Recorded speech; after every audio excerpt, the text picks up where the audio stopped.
resume the open meeting session of this meeting. We called the meeting to order an hour ago so that we could go into executive session to talk about three matters. One had to do with a warrant article that we'll be discussing a little bit later, but it had to do with Nagog Pond and 2A water service. The second executive session matter had to do with a potential lease of space in South Acton for parking at the train station, and the last issue had to do with Harris Street property that abuts where we potentially will be putting a new fire station, and it has an old schoolhouse on it, but we're sort of trying to figure out a way to purchase that potentially.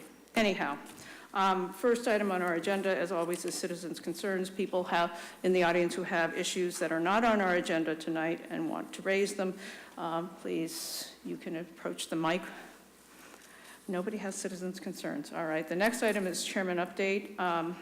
For my colleagues, there is a proposed Minuteman tour. If anybody is interested, hasn't been to the existing building. I'm not sure this is the construction site for the new building, but if you haven't been to the existing building and you want to see why they're having a new building built, the Minuteman School Committee representative, Pam Norris, is trying to arrange for the Board of Selectmen, the Finance Committee, and the School Committee members to tour the building. I asked about the new building construction site, and I don't think that that's going to be on the agenda. If it is, and I don't go, I'm going to be very upset. But it's possible that maybe they have videos or something else, but there certainly is information on the website about that. They've had drones flying over the construction site.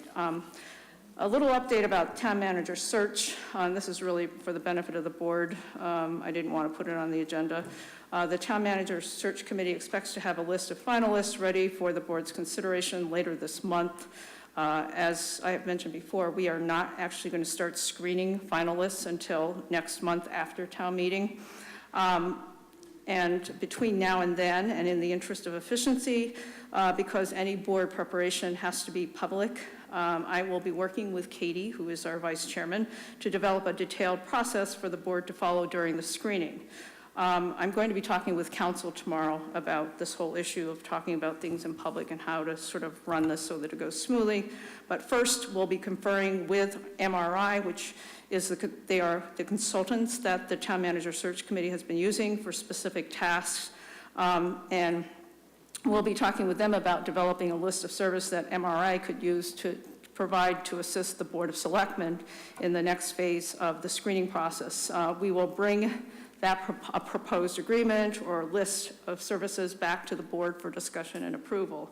Then, assuming that the board approves some sort of agreement with MRI, my proposal is that Katie and I continue to work with MRI to develop the aforementioned detailed process, including a schedule with specific dates.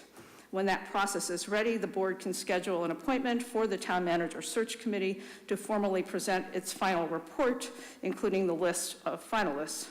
All information at that point will be public, as will the board's screening of the finalists. Only the contract negotiations with the successful candidate will be in executive session. On to other issues. There will be a pancake breakfast with the Easter Bunny on Saturday, March 10th, 9 to 11:30 in the morning, South Acton Fire Station on School Street. The Acton Area League of Women Voters annual Civics Bee is this Saturday, March 10th, room 204. Town board members and sometimes the town manager have been enthusiastic participants in past years, and some of us will be there again on Saturday. There will be a public information session on Monday, the 12th, in this room about 446 Massachusetts Ave, which is a Chapter 40B project. Unusual in that it's 100% affordable rental for age 62 plus with elevator service. The developer is Steve Jonkus, who did the old high school project. There will be 31 one-bedroom rentals aimed at the lower end of the income spectrum, 60% average median area, medium income or below. sewer and public water service. The architect is very positive about heat pumps and is considering them for this project. There was a permitting board meeting last week with the developer, and I went to it. So I asked him about that because I said I was pretty sure he was going to get a question about that because people are trying to reduce new natural gas hookups. The League of Women Voters Candidates Forum will be on, I guess, St. Patrick's Day, Saturday, the 17th at 2 o'clock at the Conant School. There are contested Selectmen, School Committee, and Water District races. The Acton Conservation Trust will have its annual meeting on Sunday, the 18th, in this room, and daylight savings time starts Sunday, the 11th. Mr. Manager. Thank you, Madam Chair. The Acton Leadership Group met last Wednesday morning, and we finalized the ALG plan that will be going to be in the warrant for town meeting, including looking at projections for FY20 and 21, and we were able to, at least for now, balance out those years, at least on paper. So it'll be the first time ever that'll once again be in the warrant. As you know, we had the cyclone bomb hit Friday, and all in all, the town fared pretty well. We had about 8 incidences of power lines down, had a couple trees on houses, all those seemed to be pretty minor damage, and then 1 vehicle accident. So compared to other parts of the state, we were pretty lucky, and we were prepared to open shelters, et cetera, but fortunately didn't have to get to that. And that's my report. Thank you, Mr. Manager. Our first hearing is at 7:10, so, we're past. I have to stop looking at that clock. That clock is wrong. This one is better. Okay, so we are on time. Let me read the notice. And the clock, and the bell tower clocks are correct too, so. Anyhow, notice is hereby given under Chapter 138, Section 12 of the General Laws and under Section 140 of the Mass General Laws that the Board of Selectmen will hold a hearing in the Francis Faulkner Room 204 in the Acton Town Hall, 472 Main Street, Acton, on March 5, 2018 at 7:10 p.m. on the application of Yang and Zhang, Inc. for an all-alcoholic beverage license and common victualler located at 103 Nagog Park, Acton, Mass. The application is on file in the Selectmen's office and may be viewed during normal working hours. Are there representatives here? Great. Well, you can use the microphone and push the button on the base so that the red lights light up. So, good evening, everyone. I don't know if you'd like to just sort of give a little summary of what you're proposing to do, or where you will be and what kind of place you'll have, or is... Hi, my name is Danny. This is my partner, Jason. We want to open up a restaurant in the Nagog Park area, having a sushi and a Chinese with a full bar. Just add something new to the city. That'll be, sushi, Chinese, and alcohol. Very good combination, and lots of parking. Okay, let me open it up to the board for questions or comments. Anybody? Katie? Quick one, I can't fully remember, but looking at the applications, I know both of you have worked in, restaurants before, and restaurants that have served alcohol, but were either of you a manager of those and managed an alcohol license? I have been. You have, okay, yes. and you didn't have any incidences No. related to that, right? No. Okay, that's what I thought. Otherwise, I thought it looked great. There was one note, just to make sure you get the food, the health department food plan review form, an establishment plan review application, and a food service permit. But those are all things you'll need to get anyways as part of this process. So Yes. Otherwise, I thought it looked great, and we look forward to having you in town, so thank you. Thank you. Anybody else from the board? We have comments from the audience. Anybody? If you have any comments about this application? All right, is there a motion? I will move to approve the all-alcoholic beverage and common victualler license for Yang and Zhang, Inc. Is there a second? Second. Okay, Katie moves and Joan seconds. Any further discussion? All those in favor say aye. Aye. Opposed, abstained. Congratulations and good luck. Thank you. Great, thank you. Bye-bye. Thank you so much. All right, and we just had the one appointment, so we're on to Selectmen's business. And the first item up is the WRAC water study presentation. I know there are a number of people in the audience. Barry, are you Bob? Yeah, you're up. WRAC. Should I do the Water Resources Advisory Committee? WRAC just sounds like. I was busy congratulating the lawyer on the speed limit. I've been told I need to slow down. No. 33 and a third, from 78 or 45. I'm old enough to know what that means, but anyhow, thanks. How about 78? Thank you. Okay, what do I do with this thing? Forward and back. And there's a pointer in here somewhere? Green button. Oh, good. Okay. Right on. Okay. Well, first of all, thank you very much. I want to thank the board for squeezing us in at this very busy time in the town. I much appreciate it. And I will be brief as 15 minutes will allow. And I want to basically update you on the recent deliberations of the Water Resources Advisory Committee, WRAC. And specifically, I want to review with you the committee's preliminary plan for a long-range planned water study for Acton, and it follows, it was inspired by the non-binding article approved at last year's annual town meeting.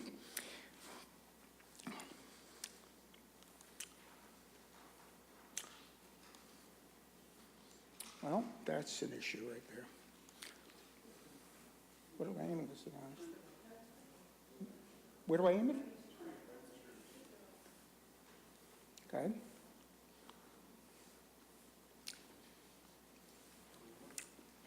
No, I'll just. Okay. Thank you. Okay. I don't know, were those PDF slides or are they PowerPoint? Because The sometimes, PowerPoint. yeah, because it should work. It's strange, Yeah, no. Okay. Okay, so it's this way and this way. Okay, thank you. So this is forward. You got to point it, don't point at the screen, point it at that. Oh. Thank you. Bless you all. Basically, what I want to cover in the next 14 minutes now are basically... We'll give you another minute due to technical difficulties. What I want to cover in the next time is basically the shape of water for the town of Acton. And I was inspired to use that description by last night's Oscars. So the background materials I want to cover that have been assembled by the committee, the Water Resources Advisory Committee. And this includes information about Acton's water resources and its needs. I'll explain why the study is needed and why it is needed now, and I'll briefly outline the proposed scope for the two phases of the study. Well, obviously, water is crucial to the health and vitality of all Acton residents. And it's also important for the sustainability, reputation, and attractiveness of the community, of the town. Water resource management, protection, and control are complicated matters. Many different types of information must be assembled and integrated in order to understand the issues facing our town and in order to allow decision makers to make informed, optimal decisions. The next several slides show that there are multiple uncertainties about the future of our water resource quality and quantity. The proposed study will assemble and curate facts and perform analyses. This work will help the town understand the alternatives facing it and will aid in the making of optimal decisions for the residents. Acton's water supply mainly comes, most residents are supplied by the Acton Water District. About 94% of Acton residents get their water from the Water District. An additional 5% about 5% of Acton residents draw their water from private wells, and a tiny fraction of people in Concord get their water from Concord's water department, largely along the Route 2 corridor. A study of Acton's long-range water resources is crucial for ensuring that the Board of Selectmen and town staff and residents have the data that we need to analyze and make policy and evaluate policy alternatives that will let us make optimal decisions around water. The last study of water in the town was conducted in more than a decade ago during 2004-2005, and it was published in 2006 when it was approved by the town meeting in 2006. That study focused on sewer and septic issues and was also based on assumptions, some of which have changed or been shown to be wrong. There are several areas in which there are no or incomplete or conflicting information, and these include predictions of the water demand for the next 20 years, predictions of the water supply for the next 20 years, the risks or likelihood of pollutant events causing high costs to treat water. Do you want me to do the animation? No, that's all right. No, Oh, you changed it? yeah, I changed already, that's all right. And the impacts of decisions and actions by our neighboring towns. And I should point out that, as I'm sure you all are aware, most of Acton's, or all of Acton's water supply, with the exception of the people who have private wells, comes from a series of a relatively small number of very shallow wells. Shallow meaning between 30 and 100 feet, and that's very shallow. Moreover, the vast majority of those wells are located very near the boundaries of the town, which means that actions, decisions, whether they be wise or not, by neighboring towns can directly impact the quality of the recharge areas around those wells. So we need to take account of those actions. Also, as a reminder, I said this already, at the April 2017 town meeting, a warrant article declared that a water study should be conducted, and that article passed unanimously with no voices being raised in opposition. So one question is, how much water will Acton actually need? And before I begin to lay out some of these numbers and details, I want to emphasize that nobody is claiming that these are hard, fast, gold standard numbers. These are simply the best estimates that we can make. And the reason they are estimates, we don't know what the variances, we don't know what the standard error bars are on those estimates. That's one of the reasons we need to do a study. So I'm going to lay out a few estimates of Acton's future water needs. And again, I'm not making claims that this is smack on. This is perfectly.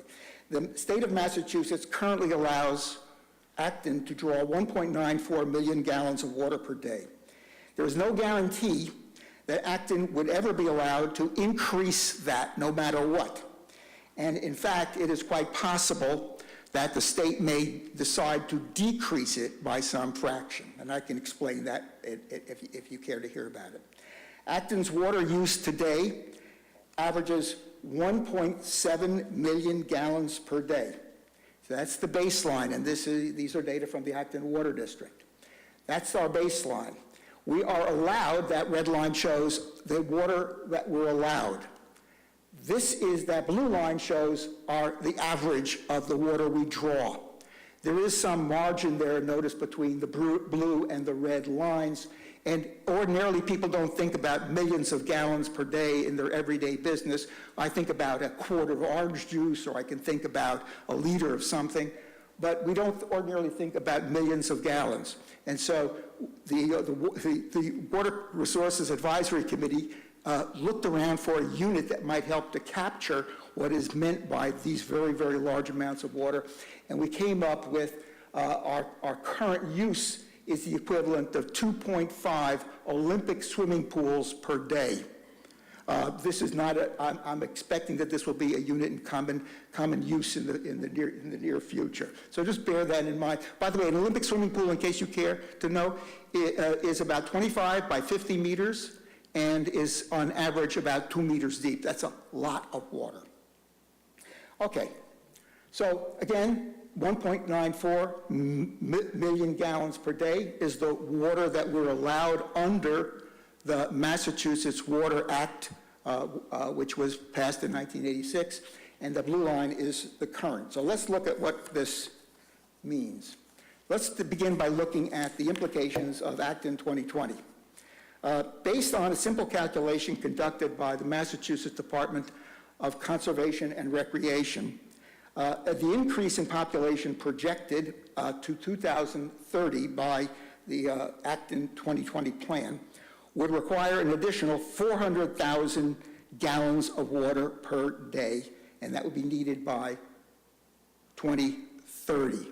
So we are already over what we're allowed at the moment, and bear in mind, it is possible that that 1.94 will actually be decreased as the state gets its act together and decides that more conservation is needed.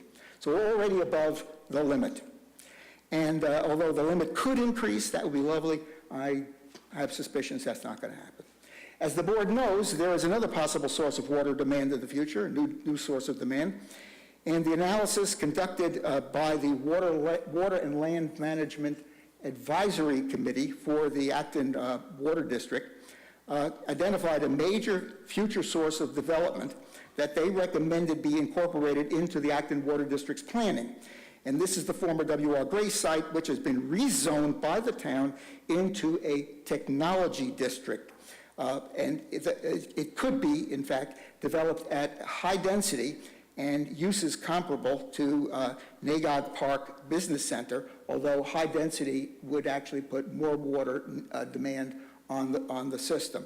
But just using the Nagog Park Business Center as a model, and it's very conservative, the committee projected that if this were the technology district were actually built and implemented even in the most conservative fashion, that would represent an additional demand of 500,000 gallons per day of water. That's nearly one whole Olympic pool unit. That's a lot of water, and I should emphasize that is very conservative. For instance, if a community college decided that that would be a terrific place to go, the water demand would be considerably in excess of that, perhaps 2, 3, 4 times that number. This is a conservative value. So let's add that, and there you are. Now let's look at the potential impact of 40B development that might happen in Acton. Without even considering future 40B enablements that would be triggered by future development, based on today's allowable further 40B district projects in Acton, again, making simple calculations, would require an additional 220,000 gallons per day of demand. There we go. With this additional demand, we would be just shy of a total of 3 million gallons per day, well beyond the town's permitted amount. But this analysis is not complete. It may be depressing, but not complete, without considering the full town build-out, namely the potential development of all buildable, currently undeveloped parcels. Again, full build-out potential is identified in the 2020 plan, and again, making a conservative estimate of the water demand placed that would be required to satisfy that additional build-out. We're up to a total of 326 million gallons per day. And using our standard Olympic pool unit, that puts us nearly 2 full Olympic pools per day over the legal limit. You can, if you're a driver, you know that you can get away with a little bit over the legal limit for a little bit of time. But if you have this as a permanent overage in terms of that legal limit, you have a very serious problem. Again, I'm not presenting this as final or definitive information. The levels of unknown that the committee had to deal with in developing this information is itself, I believe, a compelling reason to conduct a water planning study to quantify each of those and identify the uncertainty with each estimate. But enough about water quantity. Let's talk a little bit about quality, which matters equally important. These are various threats to the quality of Acton's water. I'm not going to go through them all. Many of you have been aware of some of these things. The point I want to make is that although studies have focused on each one of these things and make forecasts about the impact of each of them, there has never been a holistic integrated evaluation of scenarios in which multiple threats occur within a short time period of one another. And that would be an important focus of the study that the committee is proposing. In addition, to return for a moment to the threats to the quantity of Acton's water, in addition to the additional need that would be placed on Acton's water resources by things like the additional 40B or the technology district, there are a whole bunch of other threats, some of which have been talked about in various committee meetings, and particularly in the Conservation Committee, but these are things that need to be looked at in a holistic, integrated fashion. To turn,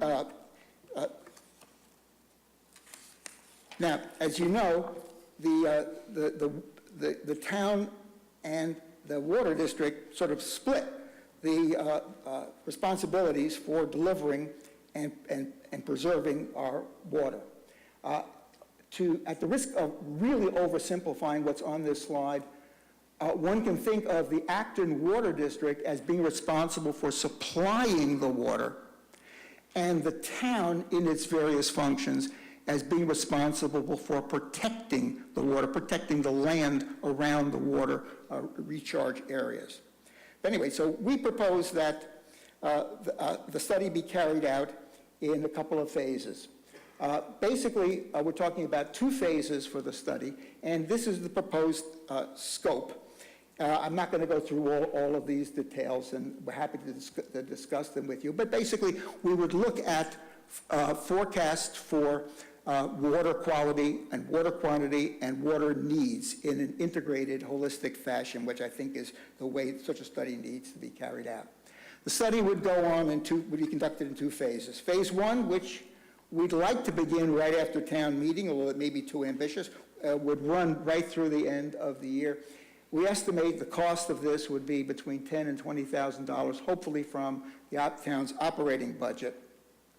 This would involve framing the questions, soliciting input from stakeholders, and bringing back our results, aided by a consultant, which we may need, to the Board of Selectmen for discussion and the Acton Water District and also town meetings.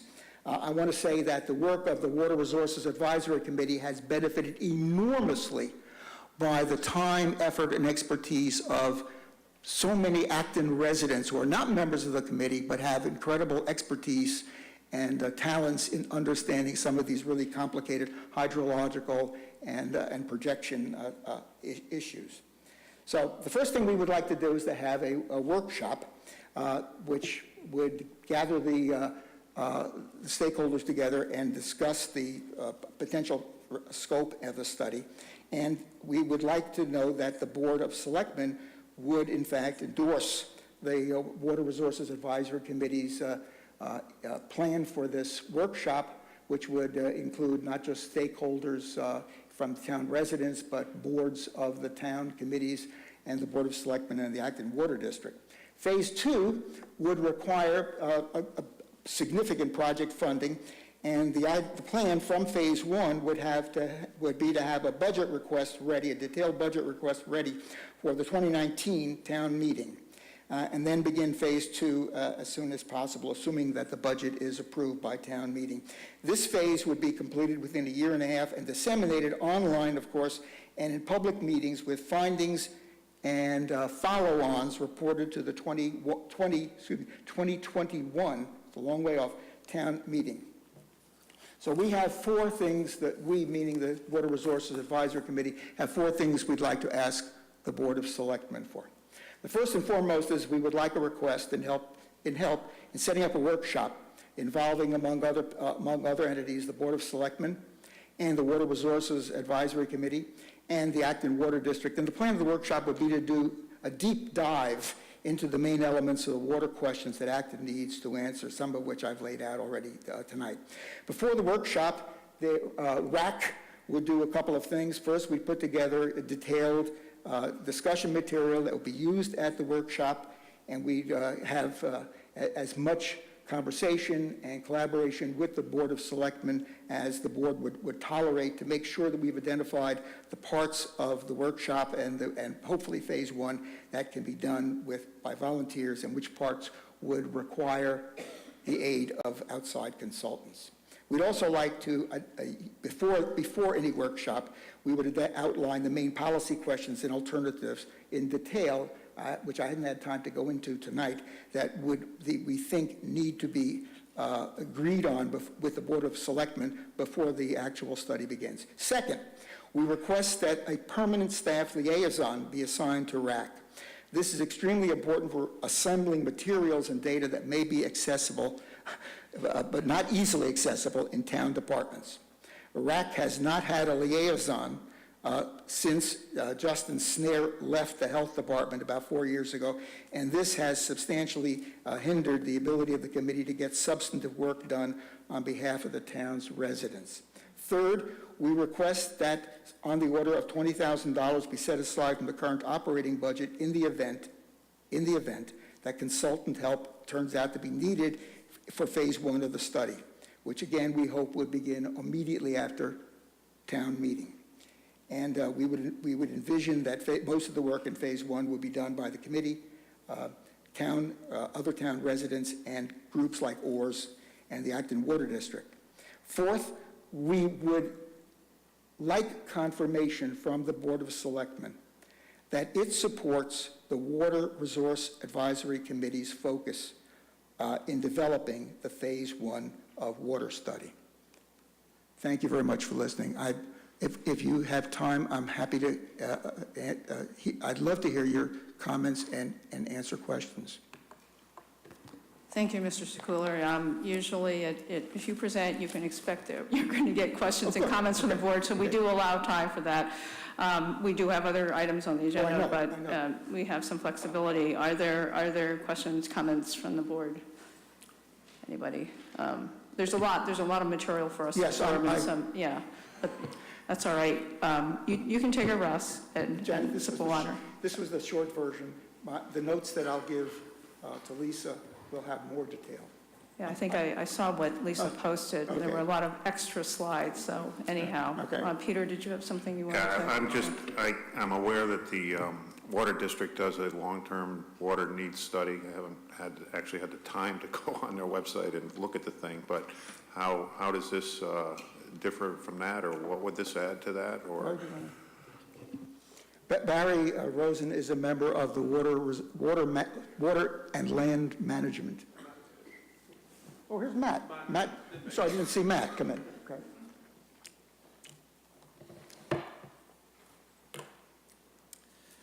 Matt Mosteller, Acton Water District. I haven't been fully involved in the drafting of this. This has mostly been done by the resident committee members of WRAC. So I'm coming up to speed similar to you folks. To me, the big difference here from the long-range planning that we're doing, this seems to be wanting to look at all of the topics that we're concerned with under one umbrella. So our studies, we look at what we think the trends in population and business development might look at. We look at our actual infrastructure, the piping, the replacement needs, regulations, treatment needs, things of that nature. We have done separate studies looking at threats to groundwater quality, but my sense is the biggest difference is they want one umbrella to kind of look at all of these things holistically going forward. Thank you. Thanks, Matt. Don't go away. I think some of us will probably want your input on some other things, but Peter, any other questions? Or did you have something you wanted to say? Are you waiting for more questions? Katie, you have? Sure. Ahead, I mean, Katie. I guess some of my questions are, first of all, you're coming pretty late in the budget process that starts in September to ask for money in a budget that we've already put together and recommended for town meeting. So at this point, there's not $20,000 in the budget anywhere for this. So just to make that clear, the FY19 budget has been set and voted on. So I think first, I would like to recommend that you look for outside sources of funding, including from regional planning groups like MAPC or others that could offer technical assistance to help with something like this. For other committees that I'm on, we've sought grants for consultant support for things like this. So that would be my recommendation. Again, at this point, there's, it's a bit late. We can't go into town meeting and say, or tonight, say that you can have $20,000 because we don't have that in the budget that we've put together. And second, in terms of the process, I think, it's, in terms of staff resources, I think we'd have to talk to the town manager about, what staff are available, Sure. if there is anybody who can do that. So I don't think that's a decision that we can make tonight either. And my understanding is the WRAC charge currently doesn't have a staff liaison, but I don't. Yeah, well, there are lots of town committees that would love to have a permanently assigned staff. This is like the heart's desire of many of our volunteer committees, and some do have staff members only because they have some sort of statutory responsibility where they have hearings and they have to do things in a timely fashion. So it's important that we sort of stay on top of those things. But yeah, and my observation is that our staff people are stretched pretty Yes. thin. Right. And the finance committee takes a dim view of our adding full-time or any kind of employees to the mix. So, the staffing issue would have to be a matter of further discussion, so. I understand what you've said and certainly what Katie said, but I would hope that we would be able to get some approval from you guys to go forward with whatever we can, given the resource limitations, the financial and staff limitations, on phase one, which would be preceded by a workshop involving you guys as well as the Acton Water District and other stakeholders. But otherwise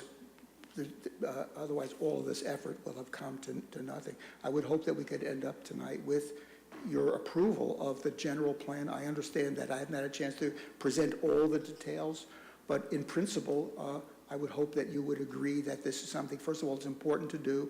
The Water Resources Advisory Committee is the right place to do it, and that you think that we could actually make this happen. Okay, so, understanding that. And so, again, I just want to say, I think it would make sense for that first phase, and you had asked for sort of BOS support in putting together a workshop. I think it would make sense to do that through your Board of Selectmen liaison. And also that before, because I think you had in here that WRAC would, as part of phase one, kind of come up with the scope and select the consultants if you get approval for the second phase. So that, I think you should bring back anything to get approval of a scope from the Board of Selectmen. I think WRAC's the right one to draft that, but we'll likely want to, hear from others again after the first, initial stakeholder meetings and others, once you've come up with the outline for phase two, to bring that back to the Board of Selectmen, yes. and also any selecting of consultants as well. So those are kind of my comments. Otherwise, I think it's worthwhile doing, but I do think, you should have a large collaboration with the water district in terms of coming up with a scope and in terms of being able to rely on some of the previous studies that they have done and using, hopefully reusing a lot of that information as opposed to reinventing what I think has occurred to some extent. And then also, again, just because this is a very large cost that you'd be asking for in the budget. So first of all, again, the budget process starts in September, so you're going to want to be involved early on if you're looking for funding for FY20. And you should be thinking about ways, to leverage outside support, and whether that's working with the water district to see if there's support there, other, again, statewide or regional grants or other things, because I think coming with that large of an ask could be tricky. No, so I agree. Those are my comments. But Katie, I should tell you that we've already we've had serious conversations with ORS, and we've gotten help from the USGS, the Geological Survey, in terms of doing some simulations free of charge, out of the goodness of their heart, of some of the hydrology in the town. And we have begun already to make serious connections to people who can really help us in this thing. Joe, as liaison, any comments? No, I think we should move forward. You have to turn the mic on. I think we should move forward with the workshop. And you're going to be involved in helping to organize that? Yes. Okay, okay, that's it. Ching-Sung, any comments, questions? Peter asked my question, and I agree with Joan that we should move forward. Yeah, I'm generally supportive of the idea of, I think, first of all, starting with the workshop. I think that we had, probably everybody's heard of her if you didn't know who she was, but Mary Michelman was Yes. very, very effective Yes. During the whole WRAC stuff. But she was very good at cutting through. She was a biology person or Yes. biologist, and she was very good at making water issues exciting and interesting to people who were lay people. And I think that we lost the voice, her voice. Yes. I think that the water district does have, I think Mr. Mosteller is very effective in speaking to lay people about water-related issues and not having their eyes glaze over. But I think that anything you can do to heighten people's awareness of water, and as Katie said, conferring, making sure that you're checking things with the water district, because there's a lot of overlap, and you really don't want to be sort of setting off on your own and doing something that is kind of different from what the water district might think is reasonable. I think that I'm generally supportive of that. The details are, where the devil is, and, as Katie says, we have an issue with funding right now. And then there's also the whole issue of staffing. There are things that we need to think about. You've made the ask, and now it's our turn to sort of think about it. But I think that, I've always been sort of interested in having, more interest in water resources, because so many committees touch parts of it, but it's maybe the parts need to be talking with each other more often, so. Okay. But are there any questions from the audience? Mr. Mosteller, have you had a chance to look at the slides? We just got them this afternoon, so we didn't have much opportunity to study them ourselves. Let me explain why that happened. Yours truly has been in Tucson at a meeting. Yours truly got in at 3 o'clock this morning after a 12-hour flight, and I have not been able, because I was at a meeting that took all of my time, I was not able to work at all on these slides until today. So I apologize for my failure to plan, and I had no choice. You didn't have your research assistant doing all the work while you were busy? No. If you're offering research assistant, then... No, I'm actually very good at that sort of thing, but no, right now, not now, next year, no. But I didn't know if, Matt, you had any perspective at this point. If you haven't had a chance to really sort of study the slides, I'd be interested in what you think, aside from what you already have said about. Sure. I mean, at this point in time, I haven't had time to really look at the final edition here. I've seen some drafts going forward. We have provided a little bit of feedback on some terminology and tried to provide some better numbers. Bob here, mentioned this whole concept of best estimates, emphasizing uncertainty. And yes, we'll admit there is uncertainty in what we do. If I had the ability to know tomorrow what developer was coming in and what they wanted, I probably wouldn't be working at the Acton Water District. I'd have a much more lucrative career. One of the probably big things, and I'm glad to see that Bob highlighted that those forward-looking water needs were, kind of a rudimentary look at what could happen. I think myself and Chris Allen, the district manager, in looking at that slide, that did concern us, because we think that it's, overestimating what the need could be. It's not taking into consideration a number of factors. So I would like the opportunity to work with the committee to refine that, understand where they're coming from, provide them a little more additional information, and hopefully that could happen before this workshop occurs. So that's my feedback at this point. I should make it clear that the committee has done nothing to exclude or hide things from Matt or from other members of the Acton Water District. There were just some scheduling issues in the past couple of meetings of WRAC that kept Matt from attending. I mean, he has an employer who makes demands on him, and but we have Shocking. yeah. but Matt has when we've been able to get to actually talk, he's been extremely helpful, and I think obviously he is. It would be foolish not to take full advantage of the expertise from everybody in the town, particularly the Acton Water District. So you're aiming, I think if I recall, you're aiming to have a workshop after, sort of soon after, you wanted to start phase one soon after town meeting, but you were thinking that the workshop would be at least that. Yeah, so Janet, my idea, and I'm concerned about making sure that we're in constant communication with the Board of Selectmen, not just our excellent liaison, but with the board insofar as they're willing to hear from us. And so my thought is we would work with Joan perhaps on the scope of the workshop. And I think you need to include the water district. And the water district, yes. Yeah. Yes, Because the water district has obviously a lot of, yes.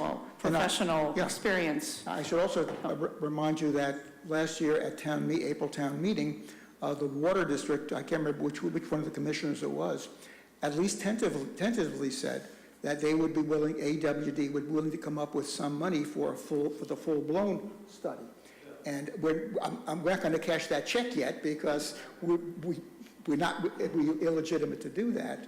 But I think that's a resource that we sort of have in the back of our mind, and it would represent a serious commitment on both the town's part and on the Acton Water District's part. Great, thank you. Yep, go ahead, Barry. The Acton Water District is involved in this. This was discussed at a commissioners meeting, and the commissioners, and I think they did mention that at town meeting, but the commissioners were asked if they would participate, and I mean, they're not all going to participate, but they said the Water District would participate and would help fund the project. So the commissioners, as a group, are committed to this. They do believe it is necessary. Commissioners have deep pockets, apparently, deeper than ours, but yeah, thank you. Yes? Tara Fredericks, West Acton, also running for Board of Selectmen. My issue is water. I think this is the most critical thing we could be discussing right now. I'm very much in support of what WRAC is doing. Only because I'm running for a selectman, I'm supposed to take credit for things, but I was the lone selectman pushing to create the Water Resources Advisory Committee, and I think that was in early 2000, 2007, 2008. Either way, I thank them for volunteering. It took some twisting some arms to get these local experts to step up. I want to mention that the Water District has already said that they do primarily tactical forecasts and planning, and the Acton town staff, the Acton Town Hall, the Board of Selectmen have authority over land use. So it's very difficult for the Acton Water District, no matter how much professional help they have within the authority of the Water District, to be able to estimate based on land use policies what the actual demand is going to be. So the Acton Water District simply stated supplies the water, but Acton Town Hall creates the demand, if that makes any sense. I got a couple of questions. For Steve, one of the questions is, can staff help gather the documents, because we're having a hard time finding them on docushare. Some of them are actually paper, and we're happy to do copying if we can just get hold of the documentation. So that's one thing that maybe wouldn't cost any dollars, but hopefully Steve will be able to provide that. The other thing is, the other idea is that maybe with each new... Tara, I have a question. Are Yes. you on WRAC? No. Okay, so who, are you the designated person to make requests of the town for documents? No. Okay, I'm just wondering on whose behalf you're out making requests of the town manager. Charlie Kedlick suggested every time you ask me who we is, that I would say me and my cat. So me and my cat would like very much some help finding these public documents that we can have access to, including the data from the CWRMP and certain things that are in paper copy that we're having a hard time finding. My cat and I mean. And then a question relative to water planning fees. The MAPC meetings, people are talking a lot about the idea of each new building permit to include fees for work that needs to be done in the town. Specifically, they're talking about stormwater planning, but I don't see any reason why we couldn't actually create fees relative to water planning as well, water supply planning. And then just a question for Steve, that relative to the number of open FTEs currently, because each month that goes by, if there's an empty FTE, 2, 3, that hasn't filled the requisition that somebody hasn't hired, that's $10,000, $20,000 that isn't being spent that month. So that might be some room for that.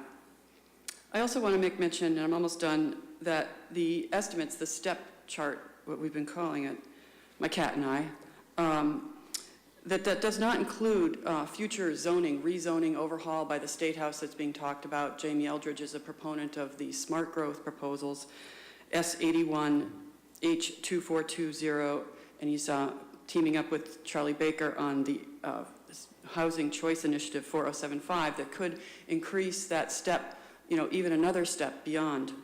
So I want to make note of that. And then another thing that doesn't seem to be included is that the threats, when they're mitigated, requires flushing of the various pollutants. And currently, I believe down at, and this might be a question for these guys, the Superfund site, are they trucking in water or are they using our water supply to flush those sites? Pumping water out of the ground. Right, so, Off the yes, so that step chart doesn't include a factor for the future mitigation of pollutants that we know are coming. And that's it. Thank you very much.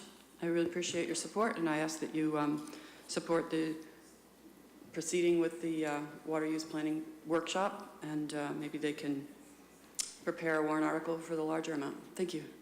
Thank you.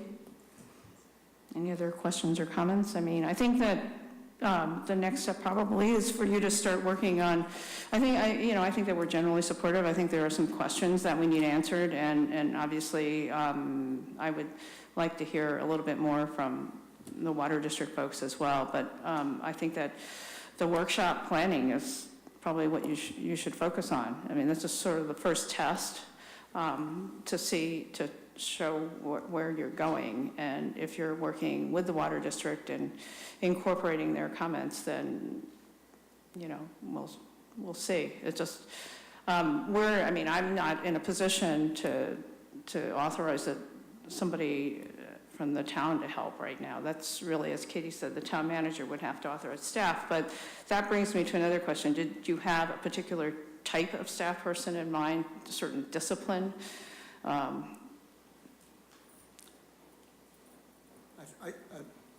I think we could work around that.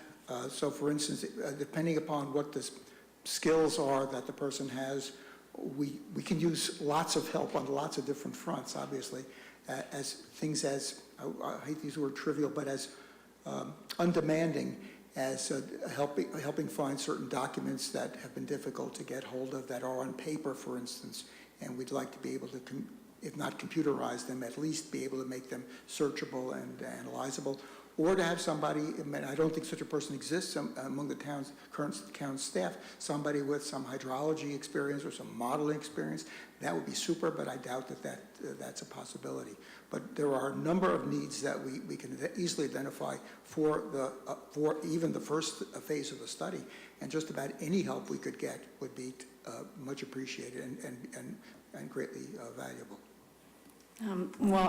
For that, I think that as you develop what it is that you're looking at, I really do suggest that you work through your liaison, and she can bring things back, because, the rest of us the trouble is that when you're dealing with all of us, it's inefficient, because we all have other people whom we're accountable to, other committees and such, so that's why we have the liaison system, so that, we don't, all 5 of us has to get involved in sort of the weeds communicating about these things when one person could do it. But obviously, if there's an issue, you're always welcome to bring something to Jen, the full board's attention. One last thing. I know that you guys have other things to do. Can I tell RAC that we have support for at least initiating the process and working Start with the working workshop. with Joan to make the workshop? sure. Of course, the consequence of this is that there's no way we're going to, as Katie pointed out, the schedule for the budget making and stuff. This means that it wouldn't be until 2022 that at the earliest that we'd be able to actually get the full report back to the Board of Selectmen and the town. But there's lots of other stuff in that charge to do. Yes, you know. okay, no. And then just one last comment, but yeah, I think that we better move on. Yes. But I just wanted to add a little reminder to the committee. Please use the WRAC email shell. Don't use individual emails because that circumvents the town server, and it's too easy for people to engage in discussion online among a quorum outside of a public meeting in violation of open meeting law. And the people who are on the hook are the town. It's not the committee, not the individuals. So no, I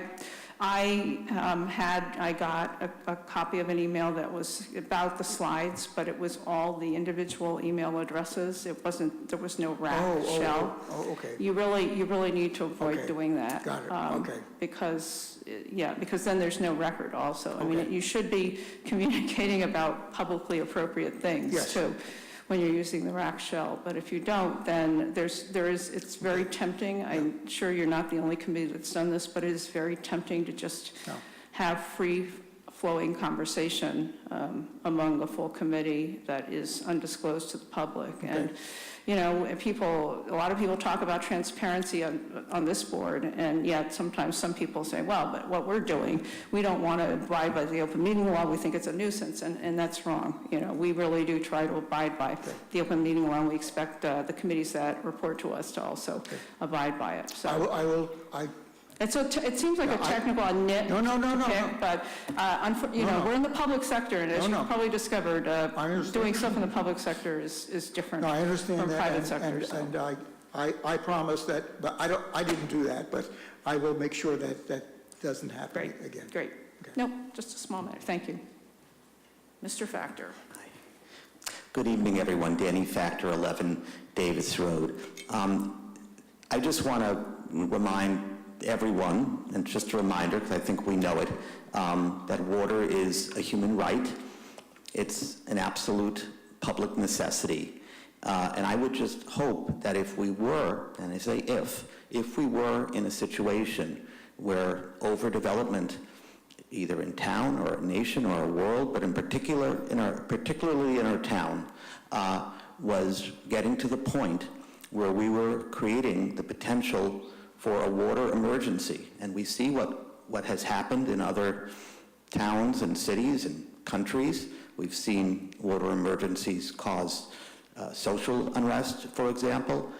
If we were getting to the point where we might be, either soon or now, in a water emergency, I would hope that there are strong enough voices in town, whether it be on this Board of Selectmen, whether it be within WRAC, whether it be within the water district, to start using that kind of language and to say, we fear crisis, we fear emergency, and we need to do something about this. And I understand there's a budget that's closed, right now, but I would hope that, everyone here also has the ability to read between the lines and be concerned about the fact that we may be either bordering on or in a sustainability emergency when it comes to water, and that, if this is not going to be the time to act on this, whether we're going to be ready next time. Thanks a lot. Thanks, Danny. Anybody else, comments? Okay, well, go ahead. I'm Kim Castens from Polk Road, and I also chair the Water Committee for Green Acton, but I'm speaking as a private citizen. I just want to say that the science is capable of providing you with answers to the kind of what-if questions that you're going to be needing to ask as the years go by, but the science hasn't been localized in the way that it needs to be in order to be able to provide the granularity of answers that you're going to need for the kinds of questions that you or your successors are going to be needing to ask. It can be done. You know, the regional understanding is known, the basic underlying science is known, but what's needed is to apply that science to Acton and our surrounding watersheds. And that can be done, but it needs to be done in a careful, methodical study that takes into account all the threats to both quality and quantity and looks at them all at once. So the goal is here a study that will let you make better decisions with the ability to ask the kinds of questions of models that you'll need to be able to ask.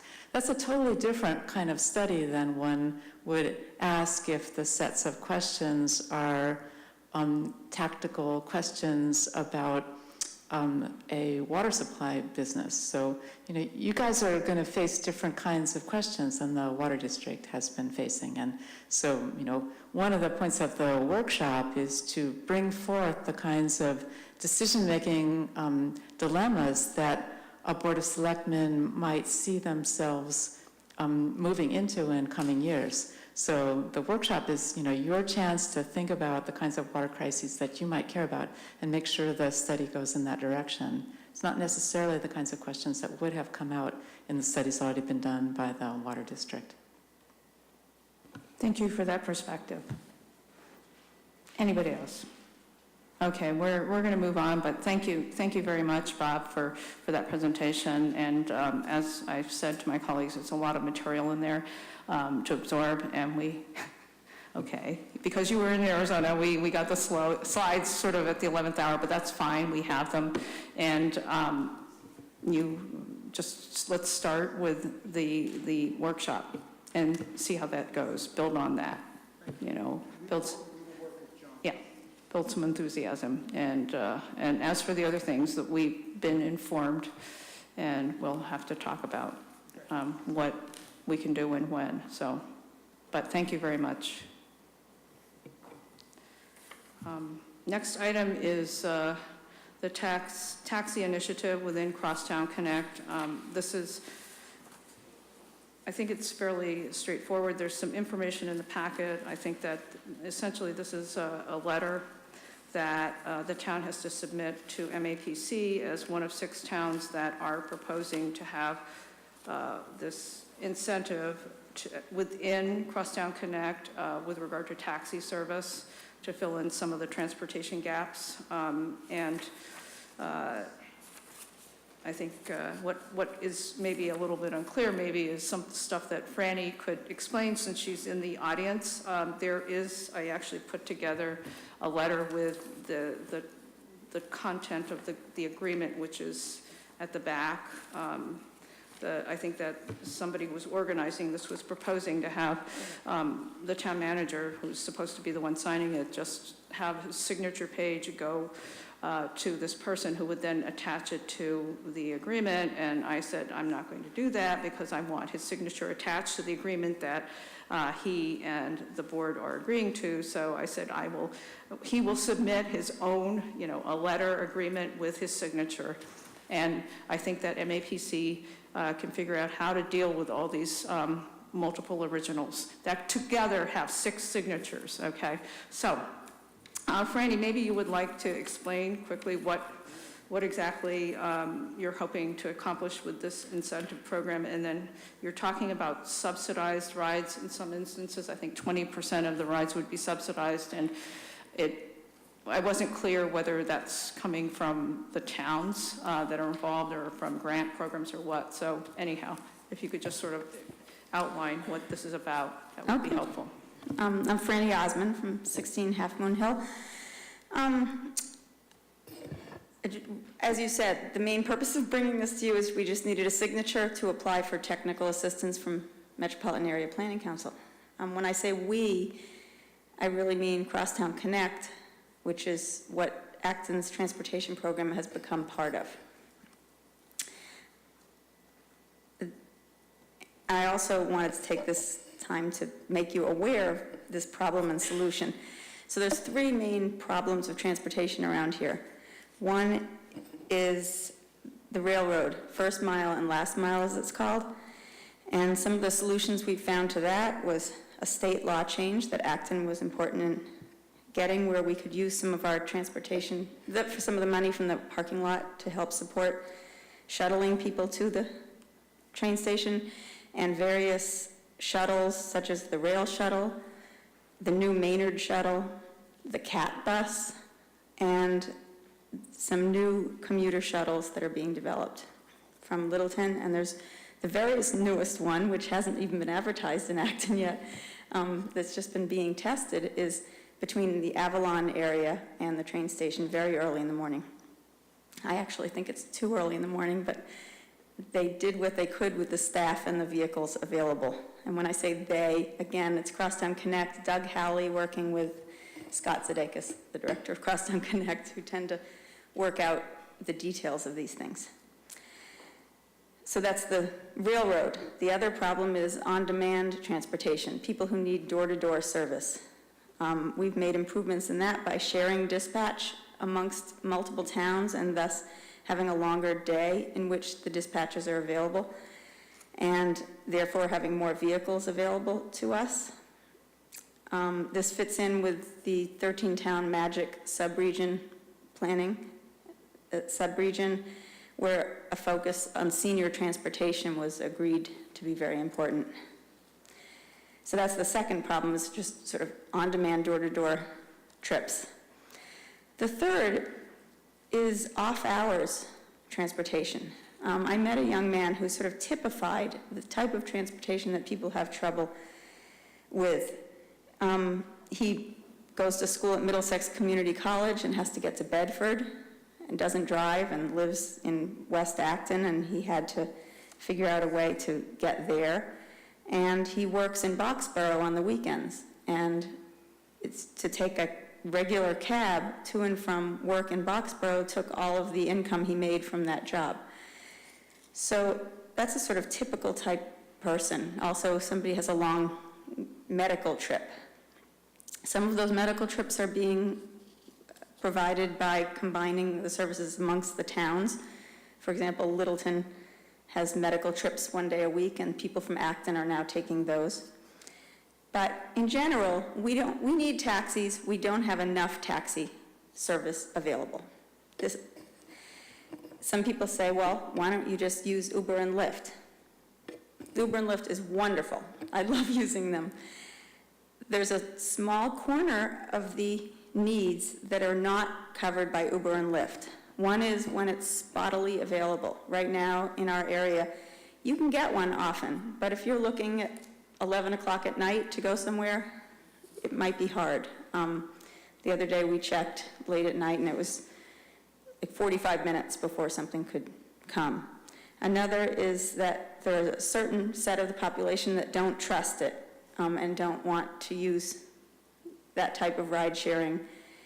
They're not familiar with it, or they don't have the technology to access it, or they need an accessible vehicle, and that's not available. So Crosstown Connect, under the leadership of a woman from Sudbury Council on Aging and the director of the Council on Aging, and hosted by the town manager in Sudbury, decided to try to work with the taxi companies and the bus companies and all the transportation companies that are available in our area, and to work with them to combine it with a ride-share type technology, something that could call the nearest cab. And last week we met with the taxi companies and we heard what some of their problems are. They can't afford to put a vehicle spread out. They don't have enough staff to have a vehicle sitting in Acton and a vehicle sitting elsewhere. So a combination of technology and sharing of resources, hopefully through a one-year pilot, we'll get a feel for what will be necessary. So you ask how we're going to subsidize those ones that are subsidized. First of all, some trips are just subsidized by various programs like Mass Health and other. If you're going to certain trainings, Mass Rehab will subsidize them. But there are other trips that are not subsidized now, but there are people that really could use help. And in answer to your question, I don't know. I'm hoping through this technical assistance grant, if we get it through MAPC, maybe we'll explore what are the best ways that the towns can subsidize that 20% that couldn't afford the cost of a taxi. There are other people who really can afford the cost of a taxi, and if it was available, they'd be thrilled. You know, it's people who just want to take a taxi to the airport, want to take a taxi to the grocery store, send their kid to music lessons, but it's just not conveniently available. So we're trying to share resources and information and technology to come up with some new solutions to solve parts of our transportation system that still are not perfect. No, that was a very helpful summary, Franny. Are there questions, comments from? I always look to Katie. I've always said something. No, thank you, Franny, for working on this and putting, I think you and Jan putting the materials together in our packet. That was helpful to understand what you were asking. So just to confirm, this, what we'd be signing on to now is the application for technical assistance. We wouldn't be making any sort of agreements to provide a certain amount of subsidy during this pilot period. Right. I think if we determined that we wanted to go to the towns or the businesses and ask for some subsidies, we would obviously come back. Right. This was a simple little, just need a signature for a grant. And sometimes it's not clear how we do that. You know, there are some cases where we would just turn something into Steve and say, here, can you sign this? And there's others where we feel like it has to be a major discussion. Yeah, I think ones that end up, potentially leading towards asking for funding and stuff like that, it makes sense to bring it back, and that are kind of a newer program as opposed to maybe a grant to help support, some work that's already going on. And that would be honestly offsetting the cost of work that's happening versus potentially adding new cost. And one of my other questions is just to think about, because I know, I was reading recently about the rides pilot, the MBTA piloting, providing subsidies for Uber and Lyft for people to use as opposed to the ride, which greatly improved the service, which is wonderful because the ride is notoriously awful for people with disabilities and others who need to use the ride. So that part was great, and they were actually anticipating that it would lead to cost reduction, and the per trip cost was greatly reduced for the ride, but the increase in use was so large that it ate up all of the savings per ride, which is good because, it showed that the need was there, and honestly, there's probably even more need than that. But I wonder, kind of, once we start putting this out there, and I guess that's the point of the pilot, but just when you're thinking about the pilot, kind of, are you going to put an initial cap on how many rides and people will subsidize during that pilot period? Because I do think that you're going to start seeing a large group of people who would benefit from this, and then I think we might have to end up deciding, who to prioritize, because I do see that group that might be families looking for, support to get students, and I think there's, we have to figure out what the line is about who actually, financially needs that, subsidized, support to do that, and who doesn't. And can the people who don't, if they participate in this program somehow, could the costs for them, help offset the cost for the people who do need it subsidized? So something like that. But I do think it's an interesting thing and worthwhile, and hopefully we'll get the technical assistance grant, and then it's just hopefully in that process of putting together the pilot, kind of answering some of those questions, particularly around what we think our costs will be and how to limit that within the pilot period. Right. Yeah, actually, you mentioned the ride. There were a couple of other examples that I've come across recently, and I just wanted to name the 4.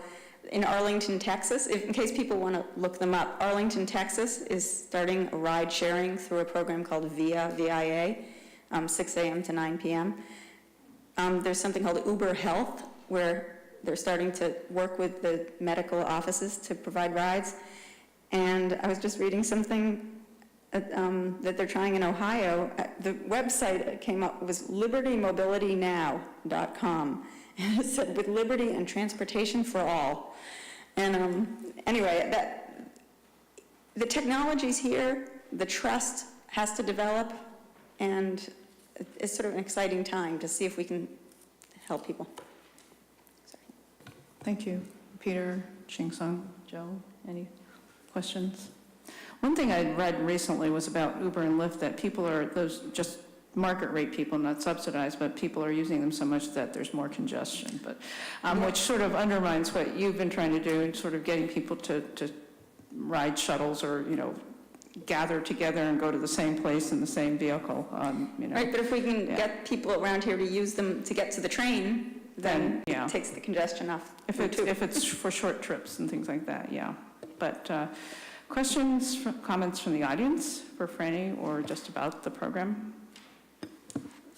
Tara Fredericks, West Acton, and I am so in support of this. I love this idea. I think that if we use local taxi drivers, that people will trust more because they'll know who they are. I've been promoting this idea for a long time, and I'm so glad to see it coming forward. And my work was inspired by Madeline Perazzo, who's passed on, who's a dear friend of mine from high school in Acton, who was struggling to survive with her taxi service. And when the shuttle went into effect, it was a great burden. I promised to advocate for vouchers to help local taxi drivers. Thank you. Thank you.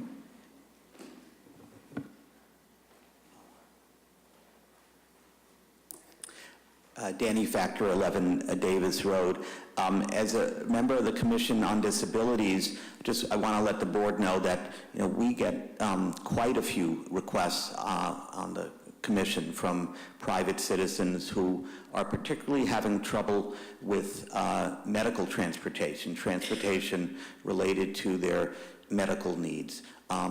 The progress that's been made in Acton, whether it be Crosstown Connect and all the other wonderful things that Franny has done, has made it a lot easier for people to get to their Acton and Concord-based medical appointments and also to Emerson.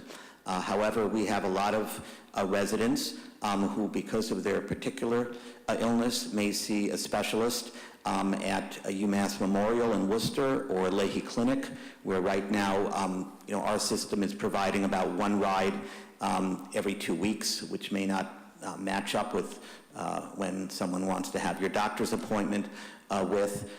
There is a wonderful organization in town called Neighbor Brigade, if you've heard of it, that is in the business. There are volunteers, and they're providing free rides to medical appointments when someone has a crisis situation. But I have talked with them, and they are so overburdened with phone calls that they've had to develop a triage system whereby they can take people who have a one-time event, but if someone is chronically ill and has regular appointments, whether it be at Mass General or at Leahy or at UMass Memorial, they don't have the people power to do that. So there definitely is the need as far as medical appointment transportation, particularly with people who don't have the financial resources. So I want to salute what Franny is doing and just remind people that the need out there is real. Thank you. Thank you, Danny. Tara Fredericks, and just a couple more things. So if people want to volunteer to give rides, the Neighbor Brigade, I think it's .org or something like that, just choose the one for around here. I also believe that basic transportation is a right, and as we move through the environmental justice aspect of things, the 350 Mass Metro West Node environmental sustainability, it's a municipal sustainability checklist that includes environmental justice. They have you check off items that your town has done and you get points for it. And under the shuttle, if you have a plan, you get 1 point. If you actually have a shuttle, you get 2 points, and you get an extra point if it's free. So I believe that people are not turned away in Acton because they don't have enough money, but I hope that we could actually declare that to be, the shuttle to be free so that $1. Oh, it's $1, okay, thank you. But nobody's turned away, I hear, so thank you. Thank you. Anyone else? All right, should we, I guess we should just make a motion to authorize the town manager to sign the letter / agreement, or... So moved. Second. Okay, Katie moves and Joan seconds. Any further discussion? All those in favor say aye. Aye. Aye, opposed, abstaining. Thank you. And Franny, it's already set, Lisa has it, town manager will sign, I think we'll just email it, because they wanted it emailed, so, okay.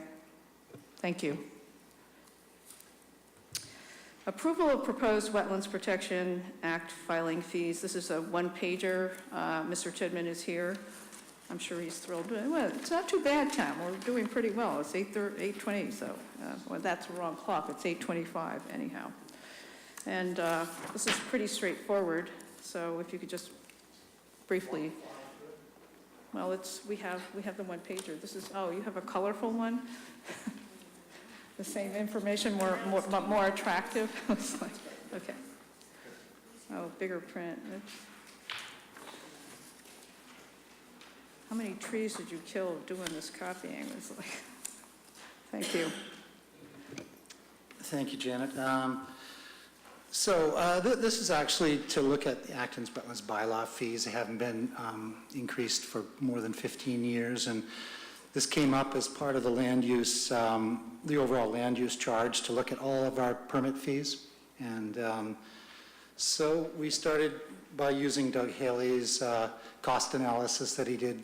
Takes into account a lot of factors when putting together bylaw fees. We also looked at surrounding communities. Fran Portante, sitting over here in the audience, worked on that for us. That's on page 2 of the sheet you have there.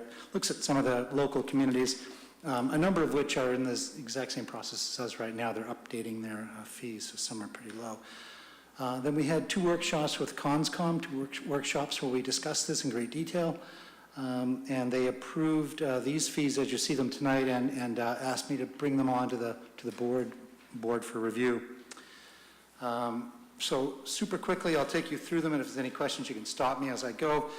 The very top thing where it says RDA, I'm looking at the left-hand side in yellow, RDA, that means a request for determination. And a request for determination, Janet could tell you all about that, or Peter could. That's a short form under the Wetlands Protection Act. It's something if someone's putting on a deck or something small. Our fees are currently $45. Those would go up to $125.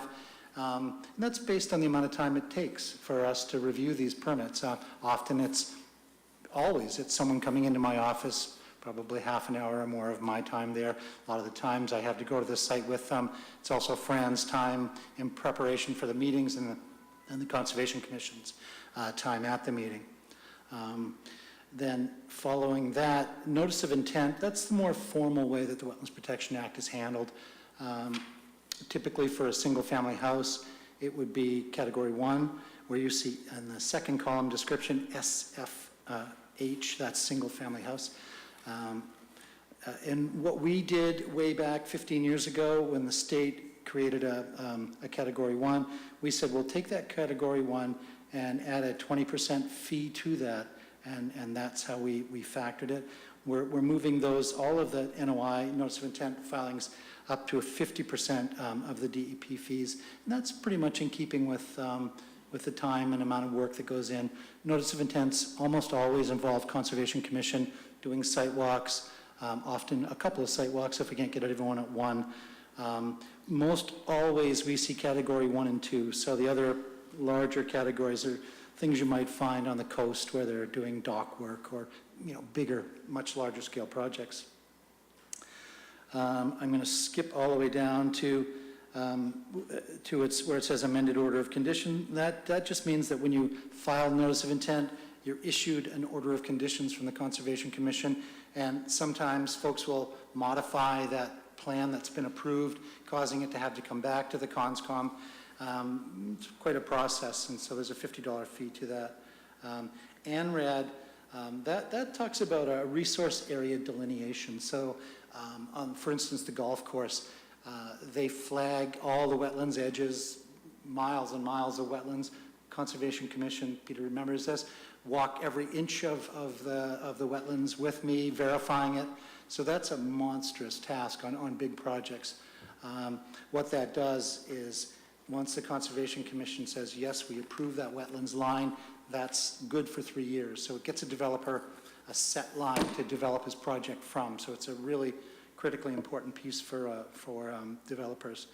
And the ones of significance at the bottom are where you see COC, that's Certificate of Compliance. On any notice of intent filing, when you get an order of conditions, it's recorded.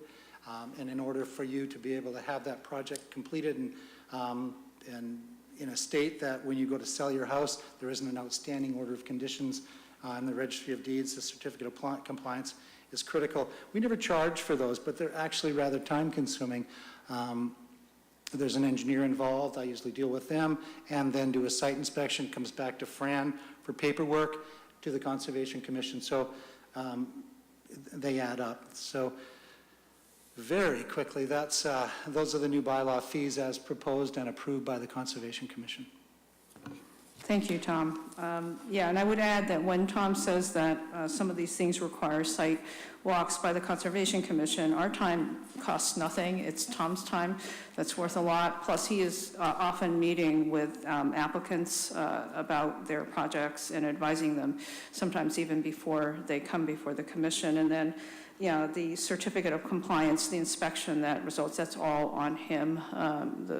The commission typically doesn't spend any time doing that. So it's a lot of staff work. It's very staff intense, and this is one of the committees that does have dedicated town staff for good reason, because there's a lot of technical information that the person has to have, and he has it. So anyhow, questions, comments from the board? Katie.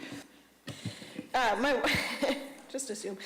No, my one question is just, Tom, when you're putting together the comparison of surrounding towns, did you guys reach out to them at all to ask about how they came up with their fees? I know you said some of them are going through a similar process of rethinking them right now, because they're just sort of, they seem like they're all over the map. And I don't know if that's that some have kind of gone through this process more recently, or people just have very different ways of calculating. I think it's a little bit of both, actually, Katie. We have the advantage of having Katie or Amy Green on the Conservation Commission. Amy, among other things, is the Conservation Administrator for Littleton. So she's also gone through this very recently. So we used her expertise quite a bit when we were working on these as well. Okay. And then do you have any plans to sort of do, are there certain people that tend to come frequently for these things, or is it kind of new all the time? Is there any plan to do any kind of outreach or something just to let people know about the changes, or do you think it's really one of those that people don't kind of think about it or know what the fees are until they start to look at something? We deal with a number of local engineering companies, and I don't think there'll be any issue with them, adding these fees to the filings that their clients. I don't see it as a big issue. Okay, all right, thank you very much. Joan, Jing-Sung, Peter, anything? No, I would just say I've been supportive of raising all the fees. I mean, 15 years is just too long. Fees are supposed to represent the actual cost that goes into the work to do whatever the fee pays for. So I would encourage this and recommend this, as well as the town continuing to review fees on a regular basis. Great, thank you. Audience, yes? Tara Fredericks. So just a question, is this increasing at like 10% or like 200% or 50%? For the notice of intent fees, we went from 20% of the state's fee, an increase of 20% of the state's fee, to an increase of 50% of the state's fee.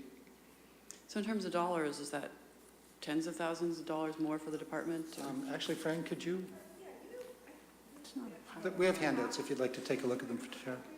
Frank, can you just use a microphone just because you're on? Yeah. I know, I'm sorry, you gotta get up Oh, with she's your, here. I know. Oh, jeez. Oh, sorry. Here, I can.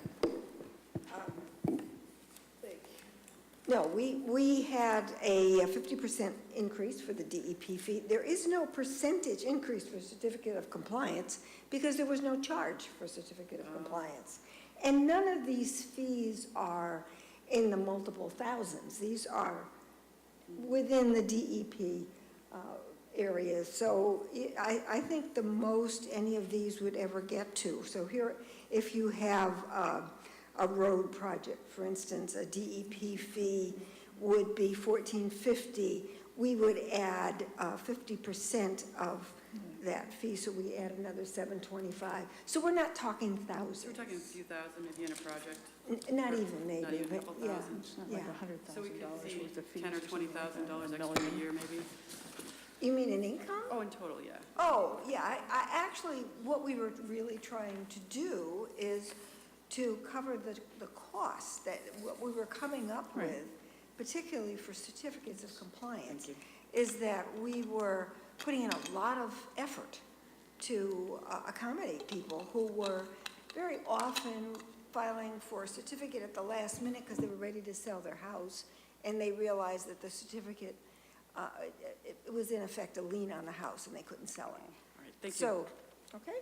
Thanks so much. So that's maybe more money for water planning, perhaps, if we already have the budget set for the existing costs. And then I was wondering about if we can have fees for this type of work. I think that if we create a bylaw for water planning, for example, we could then collect fees to pay for water planning. Is that my correct understanding? These are based on actual work done by staff, so if you had, if there, and it's generally around permits or other things we give out, so if there are permits related to water planning, that there's staff time related to that, then there would be fees related to that, but you can't just set fees for random things. They have to be tied to staff time. I didn't mean that. I meant that for each project that there is, and there's a number of new units in the project, that those units would take 100, 300 gallons per day, whatever it is, that requires some planning. So I was just making that mention. And then this may or may not be related, but somebody told me that we don't do much enforcement of the CONSCOM boundaries because people are throwing yard waste and whatnot into the wetlands areas. And I thought I'd take this opportunity to just ask, since you're here, do we do much enforcement? And if not, what can we do about that? Thanks. Yeah, we enforce fairly regularly. There's, we get lots of calls from abutters notifying us about issues on their neighboring properties. I would say several times a week we're out at sites where there are violations. I wasn't sure whether you were also maybe mentioning that people are violating, dumping things on conservation land. I wasn't sure if that was part of what you were asking, but that also is, reviewed. Okay, either way, the trigger would then for somebody to call and say that there might be a problem, and then you'll come look. Correct. Thank you so much. Any other comments, questions from the audience? All right, do we have a motion to approve the new wetlands permitting fee schedule? So moved. Okay, so Peter moves and Joan seconds. Any further discussion? All those in favor say aye. Aye. Opposed, abstaining. Thank you, Tom. Good night. Green Advisory Board projects for green communities. This is essentially, it's a technicality. We just have to formally authorize the filing of an application for grants. But Peter, perhaps you could just sort of quickly summarize what this is about. That's the only reason it's on the agenda. Yeah, well, I'm understanding this is a moving target, and in fact, I don't think the document we have here is the updated document that Lisa emailed us later tonight. Kate Crosby called me before the meeting and said that there's still some adjustment to the numbers being made. I got this from the Green Advisory Board. The tradition has been, as we know, there's been over $1 million that have come in from these Green Communities grants, and we received an award earlier this year for having reduced our carbon output by 20% using these grants. And what we've done ever since we became a green community is just had the Green Advisory Board make recommendations for grants, and Steve has signed off on it. I sent it around when we got the final, what I thought was the final from the Green Advisory Board, and Janet followed up by asking, well, do we need to have the selectmen approve this? And Steve's input was, well, we've been kind of loose on this in the past, but maybe we should. Kind of raises the issue that Franny did too about, I think the town manager probably has the authority under the charter to just sign off on these things. So at this point, I would not recommend that we actually vote this number on this sheet before us, or even the one that Lisa put in the email that she sent us, but authorize the town manager to sign off on whatever numbers the town and the schools finally come up with for applying for these grants. There's a maximum of $250,000, and You know, this number here is 307,000, so that's clearly wrong. But it's been adjusted in the one that we got from Lisa, but I understand there's still some fine tuning going on. These, you know, are based on bids that come in from companies and they get adjusted as they go along. So I'm basically recommending we give Steve the authority to sign this grant. Any questions, comments from the board? Motion to authorize the town manager to sign off on whatever it is that the Green Advisory Board ultimately submits, right? Okay, so Joan is moving and Second. Katie is seconding. Any further discussion? All those in favor say aye. Aye. Opposed, abstaining. Before we get to the last item under Selectmen's, I just want to get the consent agenda out of the way so that then after we're done with the last article, we can adjourn. Consent agenda, item 7 is 2018 Municipal Employee and Public Safety Employee of the Year, which is confidential, but we know who the people are. Item 8, accept gift Recreation Department, a gift totaling $250 from One-on-One Self-Indulgence to support production costs for the 2018 Summer Concert Series and special events. Item 9, accept gift Recreation Department, gift totaling $2,500 from TD Bank to support the 2018 Summer Concert Series and special events. Item 10, accept gift Planning Department, gift totaling $4,500 from Wave Associates, Inc. to be used toward the bike sharing program. Item 11, Eagle Scout Court of Honor, Eric Louie, Luke Phillips, Calvin Benelli, Saturday, April 7, 2018. I understand, Katie, you have that? Yes. Okay, good. Item 12, one-day alcoholic beverage license, Old Gold Rugby, July 15, 2018. Item 13, one-day alcoholic beverage license, Linda Noon, May 19, 2018. Item 14, one-day alcoholic beverage license, Wellness Initiative Network, May 15, 2018. Item 15, request to dispose of obsolete items, Acton Memorial Library. Motion to approve consent agenda items 7 through 15. Katie moves and Joan seconds. Any further discussion? All those in favor say aye. Aye. Opposed, abstaining. Okay, now to item 6, Selectmen warrant articles assignment and discussion on, well, articles 11 and 12, among other things. But we had started to take positions on the articles, and we have the latest draft warrant in our packets, so we can start. And we will be talking, when we come to it, about the thus far vaguely identified placeholder article. So how far did... Madam Chair, yeah. If we're going in order, we did not take a position on the CPC, okay. Which is Article 7, because we had some holes in it last time. Do we still have an issue there? Is that... No, I think we didn't have the full numbers last time. This is the warrant article that the CPC voted to. So the numbers are filled in, yeah, okay. I'm sorry, I guess we're at number 7, right? Yeah, and they filled in the recommendations for I know the Kennedy building, and then I think it was a skateboard park or something they were blanks.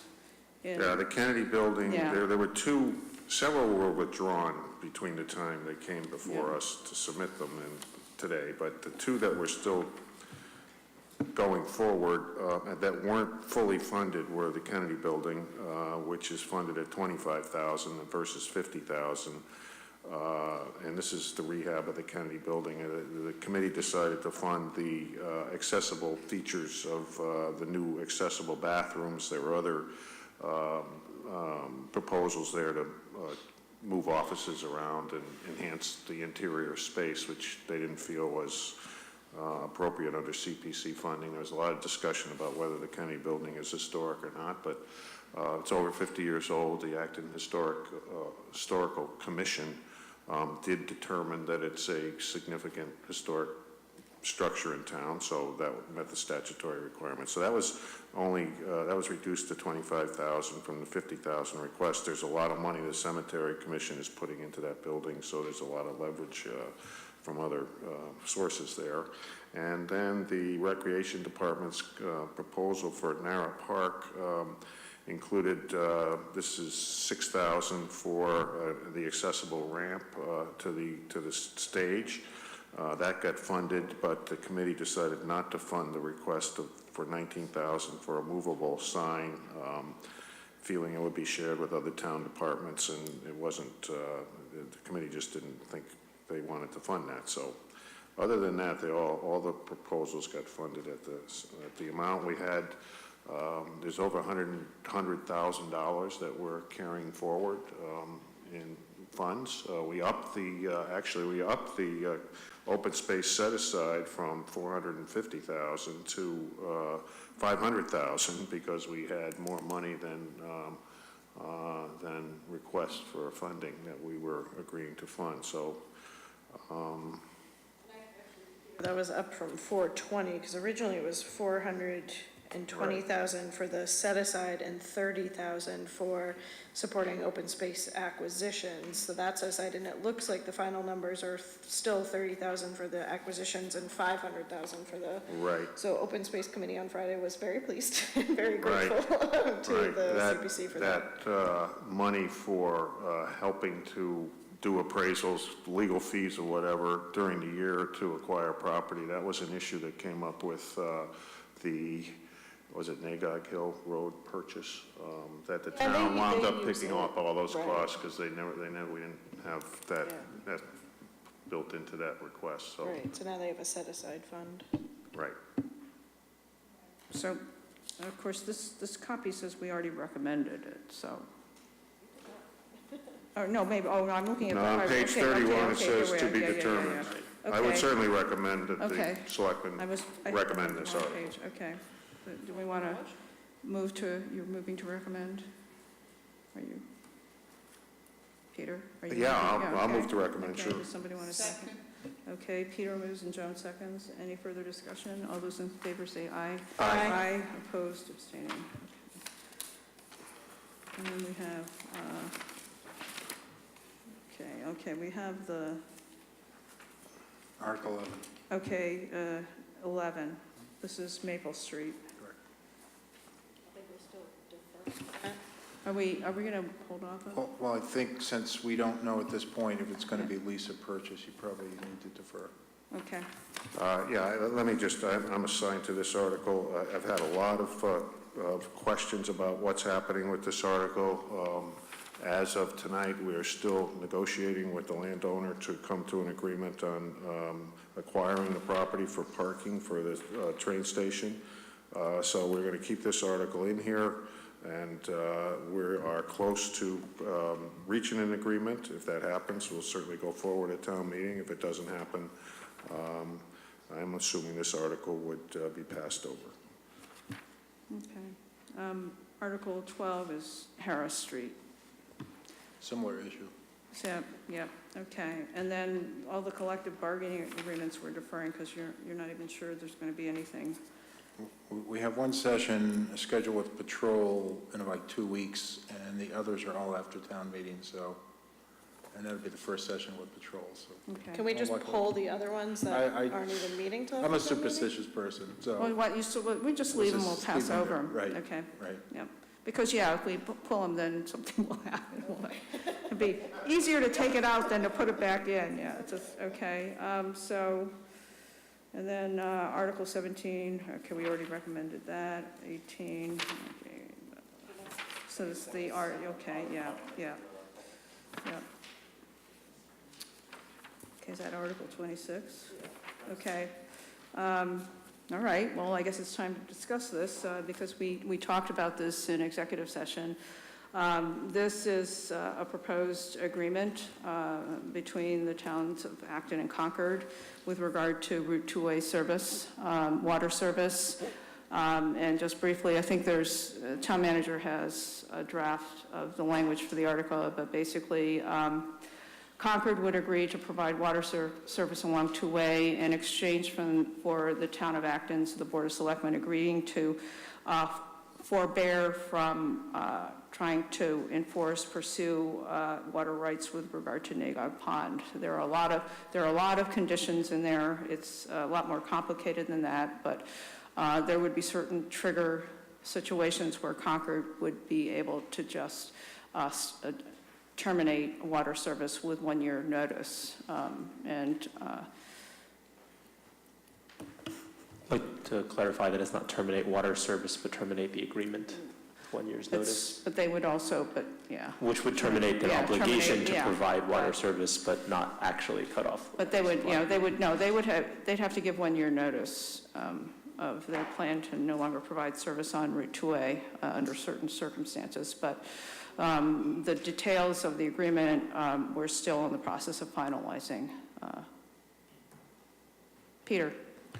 This would be an intermunicipal agreement with the town of Concord, which the selectmen actually have the authority to enter into, because it arguably is contrary to a couple of the articles, the recommended articles that last year's town meeting adopted on the water issue.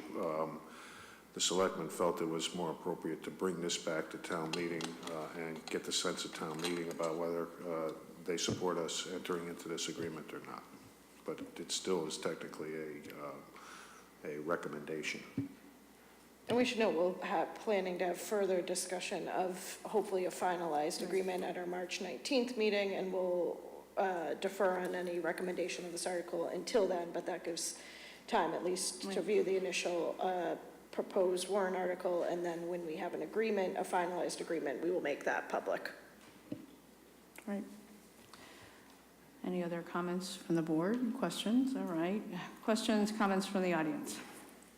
Yes, I want to make sure I understand this. Are you suggesting that the town meeting would vote to give up Acton's rights to Nagog Pond? This is not giving up the rights. I mean, the summary may be misleading because it is a summary, but no, this is not about giving up rights. And the terms of the agreement, the details would make that clear. It's forbearing from pursuing them for a certain time because Concord does not want, if it's going to invest $14 million in building this plant, it does not want to have some sort of dispute arise over the Nagog Pond water rights. They want to have a period of security that they can build the plant and start drawing on the water and using their investment to treat the water. So, will we see the agreement?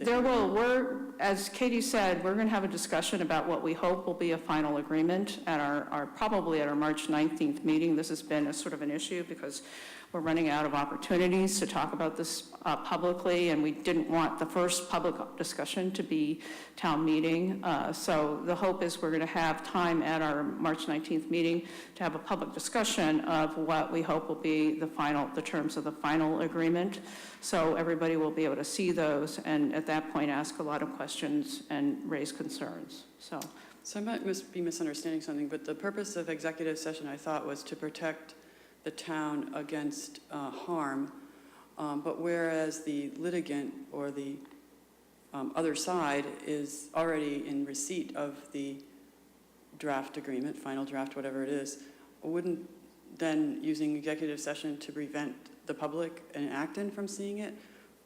Tara, the executive session in this case has been used because we are in litigation with another town. This is all typical when you're in active litigation. You don't talk about your strategy in public.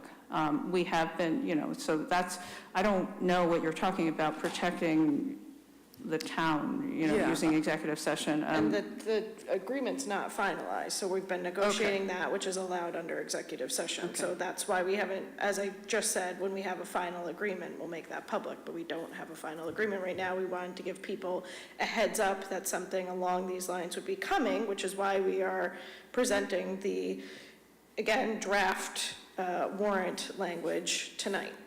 So I think I what I'm trying to say is that anything that Concord has seen already, can we see those documents ourselves? No, because they're part of negotiations and litigation, so it's not public. I think this is not settled yet. We're still in negotiation. But what we are publicizing is our warrant article. The topic of the warrant article is the agreement, which is not yet final, so we can't disclose that. But we're trying to prepare for disclosing the agreement by having this warrant article and opening up a certain amount of discussion, but unfortunately, we can't talk about anything that isn't in the draft warrant article. but if Concord has already seen it, but I won't make that point any longer. Well, no, the Board of Selectmen and certain staff people obviously have seen it in an executive session, but it's not public knowledge. I mean to say that any drafts that Concord has seen, I would think that there'd be no reason not to share them with us. That's not true. They're in litigation, Tara. I mean, Thank it's you. just, I'll drop it's that. it's not public knowledge. You know, That's the you're issue. assuming that, you know, yeah, we've seen it too, and Concord, it's as if Concord residents were complaining that we've seen it, so why can't they see what is in draft? Well, they can't, because this is all, it's not yet public information for either town's residents. Yes, thank you. And last question is, what happens if we vote no to this? That remains to be seen. We're taking we're taking advice. You know, it's not binding, but a number of us wanted to get the feel of the public through a town meeting vote on the issue. So, I mean, we wanted to do that in the interest of the public in our town. So. I'm glad that you have revealed the mystery placeholder thing. I wish we'd known about this before. I just want to say a couple of things. As you saw from the data I presented, the number of Acton people who get water from Concord is a minuscule fraction of the total Acton water customers. And in my reading of this, and I apologize, Janet, because I didn't see this before, my reading of this is that Acton, as you put it, is agreeing to forbear. I understand the difference between forbearance and giving away rights, although in practice the distinction may be more in language than in practice.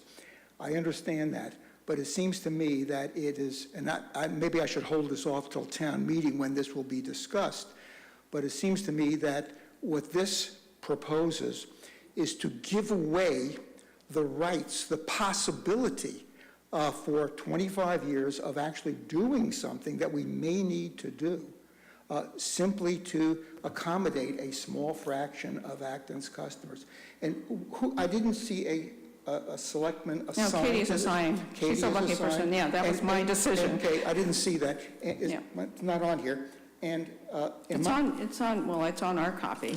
Yeah. Not on Oh, this. that. Not on No, this. Katie is the assigned selectman. There was an. And also, Janet, this says the Board of Selectmen defers a recommendation. Is that right?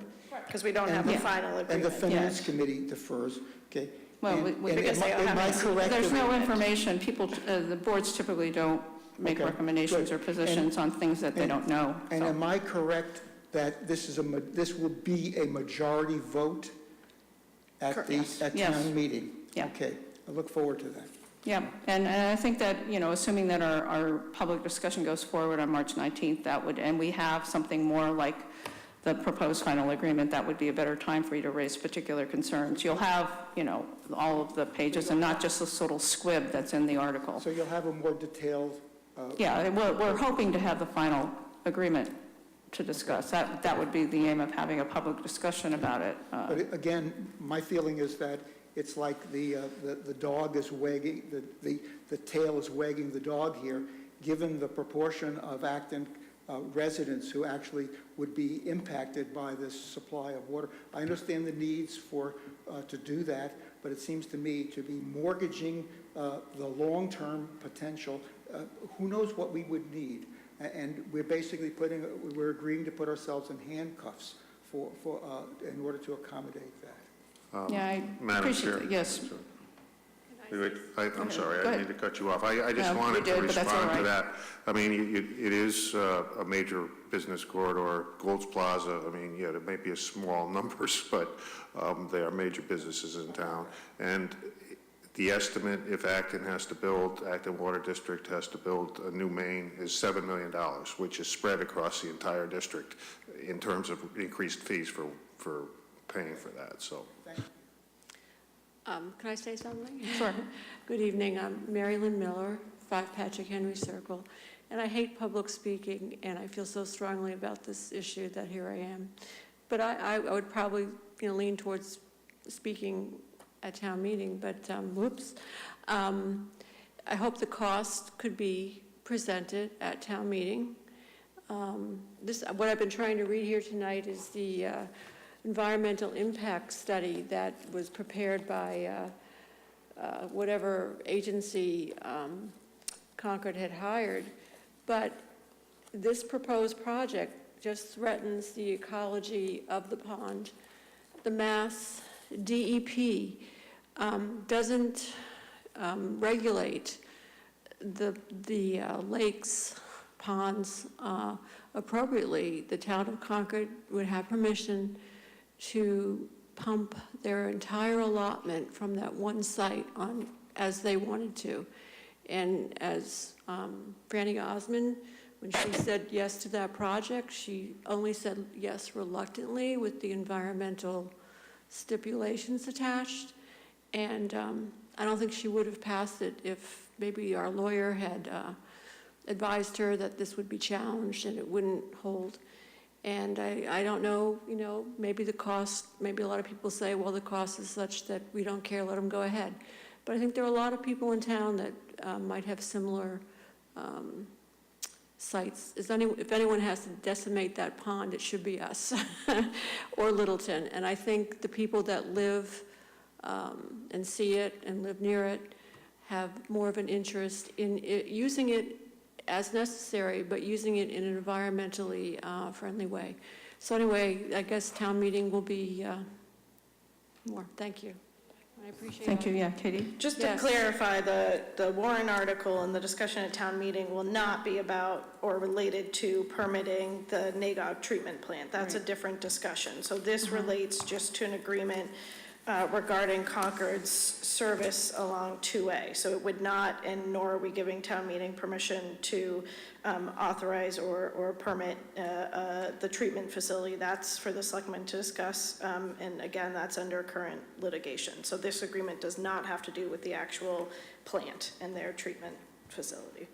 I guess that needs to be clarified. Right, and again, the point, and I just want to make it clear tonight, so people don't feel like this is your chance to comment on this or that you have to try to figure it all out. We don't have a final agreement yet, so when we present the final agreement, which we are hoping to have done by the 19th, then people will have a chance to see the actual agreement that we'll be discussing at town meeting and to ask questions and discuss that then instead of speculating. And we will also be participating in the League of Women Voters warrant forum, and I will be talking about this article if we are moving forward with it, again, if we have a final agreement. So it's similar to, we passed over the land acquisitions for Maple Street and Harris Street because we don't have final agreements on those. And again, until we do, we're not presenting the final details on those, as it would hurt our ability to negotiate them. And similarly here, we're still in negotiations on this agreement. When we have a final agreement, we'll make it public so that we have time. We're running up against deadlines, and we've been meeting nonstop to try to do this. So it's not for lack of trying, and we're hopefully going to come to a conclusion soon that we can share with folks. Okay, thank you. Just a couple of questions, Tara Fredericks. So which litigation is this associated with then?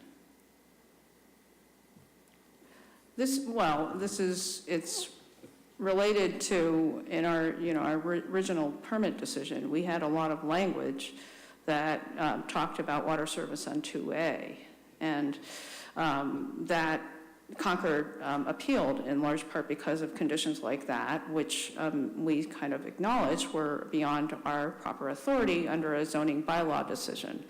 And so, but it remained a concern for this board to cover some of those conditions, and one of them was the Route 2A water service. So this is a completely separate, as Katie said, this is a side agreement. It doesn't have a bearing on the pending dispute about the permit decision. This is just, we're trying to work out at least getting some sort of assurance about water service on 2A. So it doesn't, it's obviously related to Nagog Pond, but it's really not directly connected to the permit decision. Then why would it be an executive session? Because it's all part of negotiation of an actively litigated matter. For the permit application. Well, it's all of a piece. We're negotiating. We're trying to resolve a dispute that is in litigation. And this is one piece that has come out of it that we thought we could move forward with. So, and now we're not talking about it in executive session. By the way, I have to say that I keep hearing references to the Board of Selectmen talking behind closed doors. And we're in an executive session for a proper purpose. We are authorized under the law to have executive sessions for certain purposes, and active litigation and discussing strategy is one of the permissible purposes.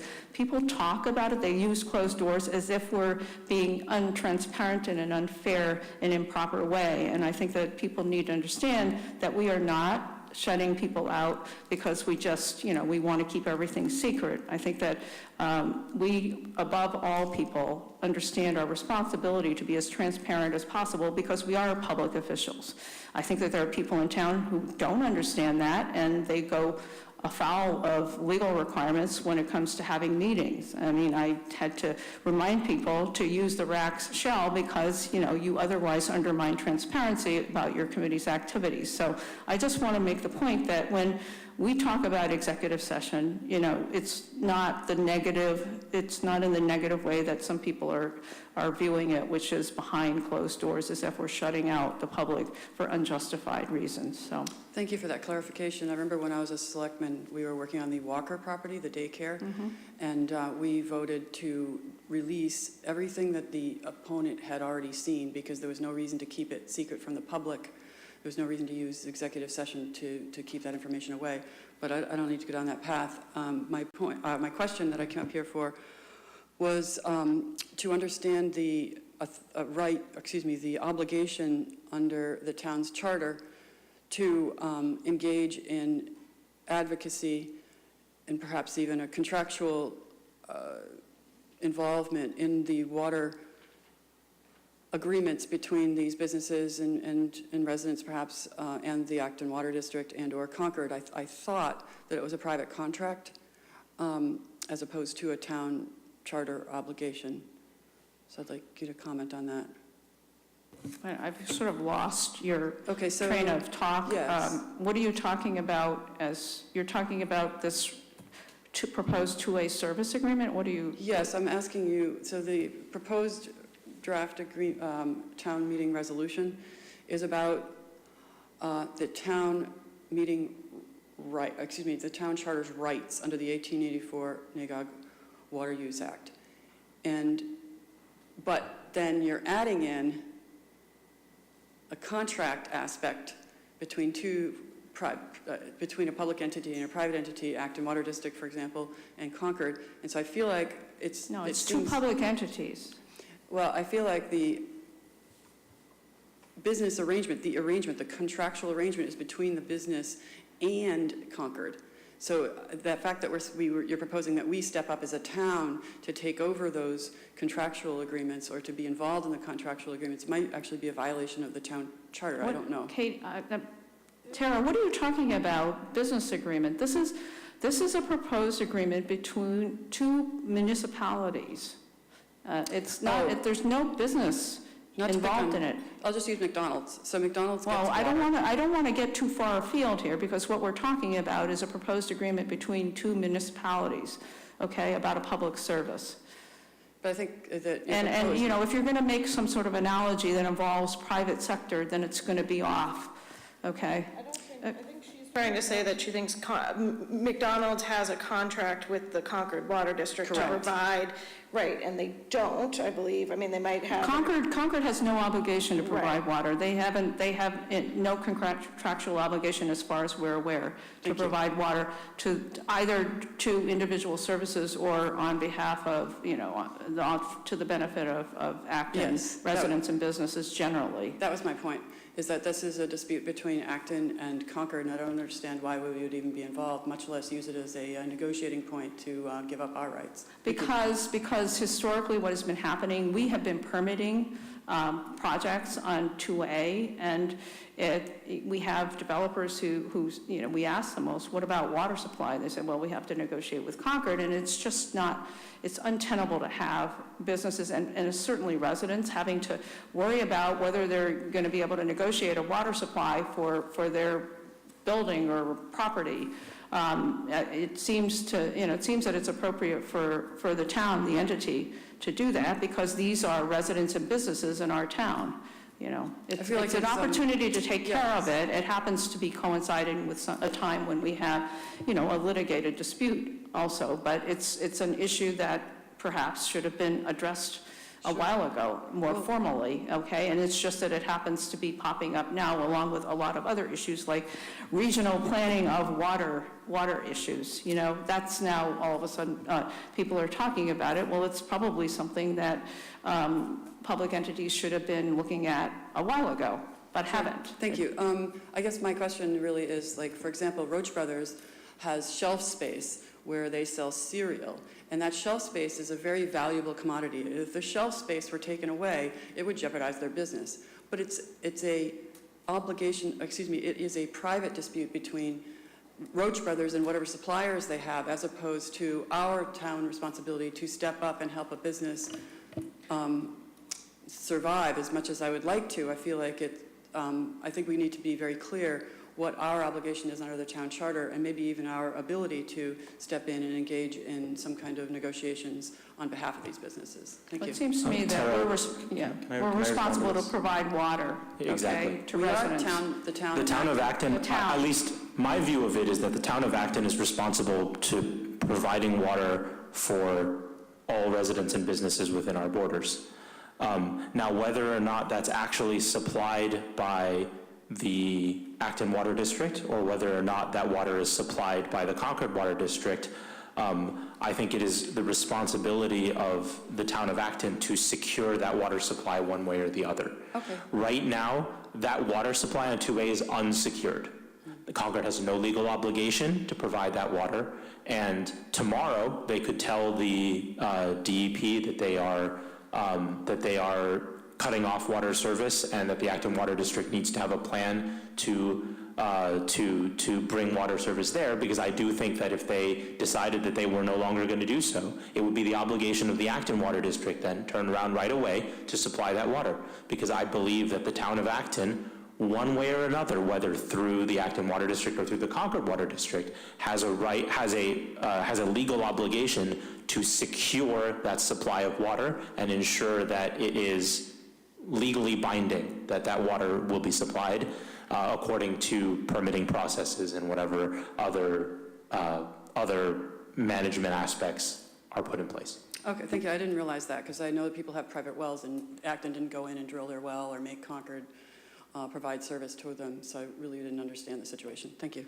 Yeah, again, I think it would be helpful for people to actually see the agreement before, you know, making comments or questions on the details of it, because again, we don't have a finalized agreement, so we can't talk about what the details of it are, or, you know, answer really detailed questions about it, and I think it's frankly unfair for people to prejudge it without having actually seen it themselves. This is, again, a way to give people a heads up that this is something we're working on and that we will have to present, hopefully, if negotiations conclude. And again, we're hoping to have it by the 19th, so. Go ahead. I'm Kim Castens from Pope Road. Thank you for sharing with us with us in advance. I would like to say that 20 or 25 years is an extremely long time. We can expect serious changes in our precipitation patterns over that stretch of time under the influence of climate change. And I would like to ask you, as you finalize this, to get a very, very firm understanding in writing about this line towards the bottom where it says, Acton's right to use water from Nagog Pond if the need arises. Get that "if the need arises" in writing.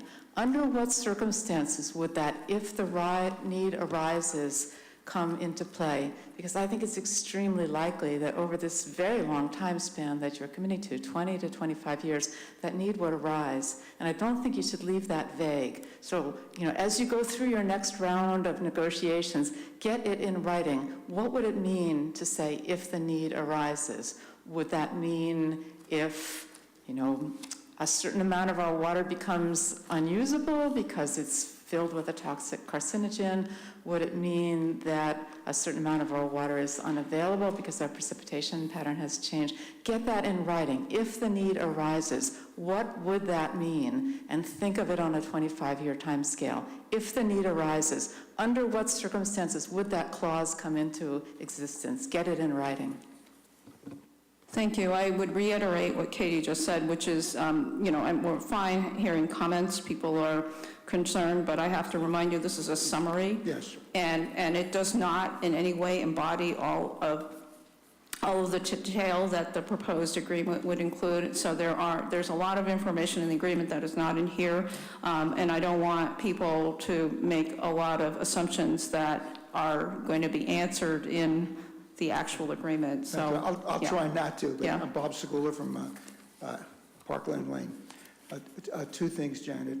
First, apropos of what Kim just said, I hadn't been thinking about this, but as you continue to negotiate with Concord, and I understand Peter's point about and Chin Sung's point about the real need to do this, but as you negotiate with Concord, I urge you to bear in mind the history of Concord's behavior in similar circumstances in the past. In particular, the relationship between Concord and Lincoln over Sandy Pond. Now, I understand that anybody who was involved in that argument that came out of the 1872 law is probably long gone, but the way that Concord responded to the needs, the actual identified and agreed upon, the legislatively agreed upon needs of Lincoln, it took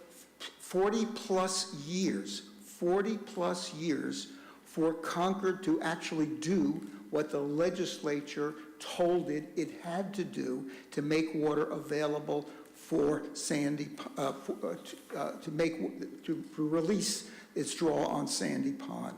So what I'm trying to say, and I'm sorry to say it so imperfectly, is that the potential of an agreement for 25 years or 20 years, whatever it is, really probably means, given Concord's deep pockets and lawyers and litigious behavior in the past, probably means more like 50 years, to say the least.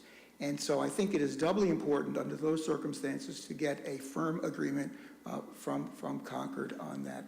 The other thing, Janet, I wonder if the plan on March 19th, assuming that there is an agreement, obviously there were a number of conditions, well thought out conditions that were included in the agreement, in the permit.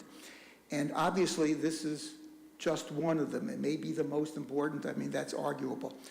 But on the 19th, I hope that the board would lead us through the thinking about why this one was singled out and why the others were not also included in this agreement. What is it that's so special about this one that makes us believe that it's all right to abandon the others?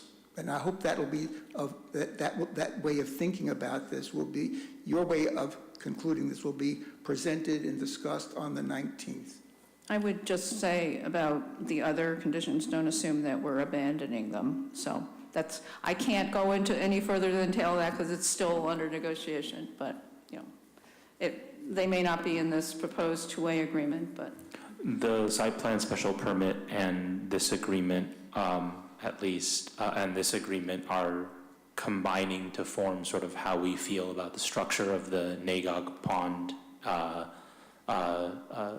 situation.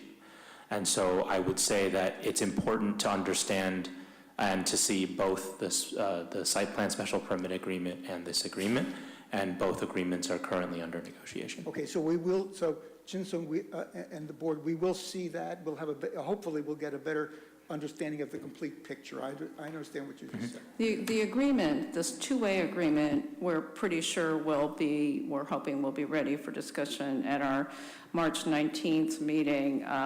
If the permit decision, as it currently stands or as it might be, whether we're going to have a public discussion about that remains to be seen, because we're still not there yet, okay? But if we're able to come to terms, then we would do what we did last year, reopen a hearing. But that we're not there yet. We don't have a date certain to share with anybody. I look forward to hearing what you guys have to say on the 19th. Okay, thank you. Madam Chair. Yes, Peter.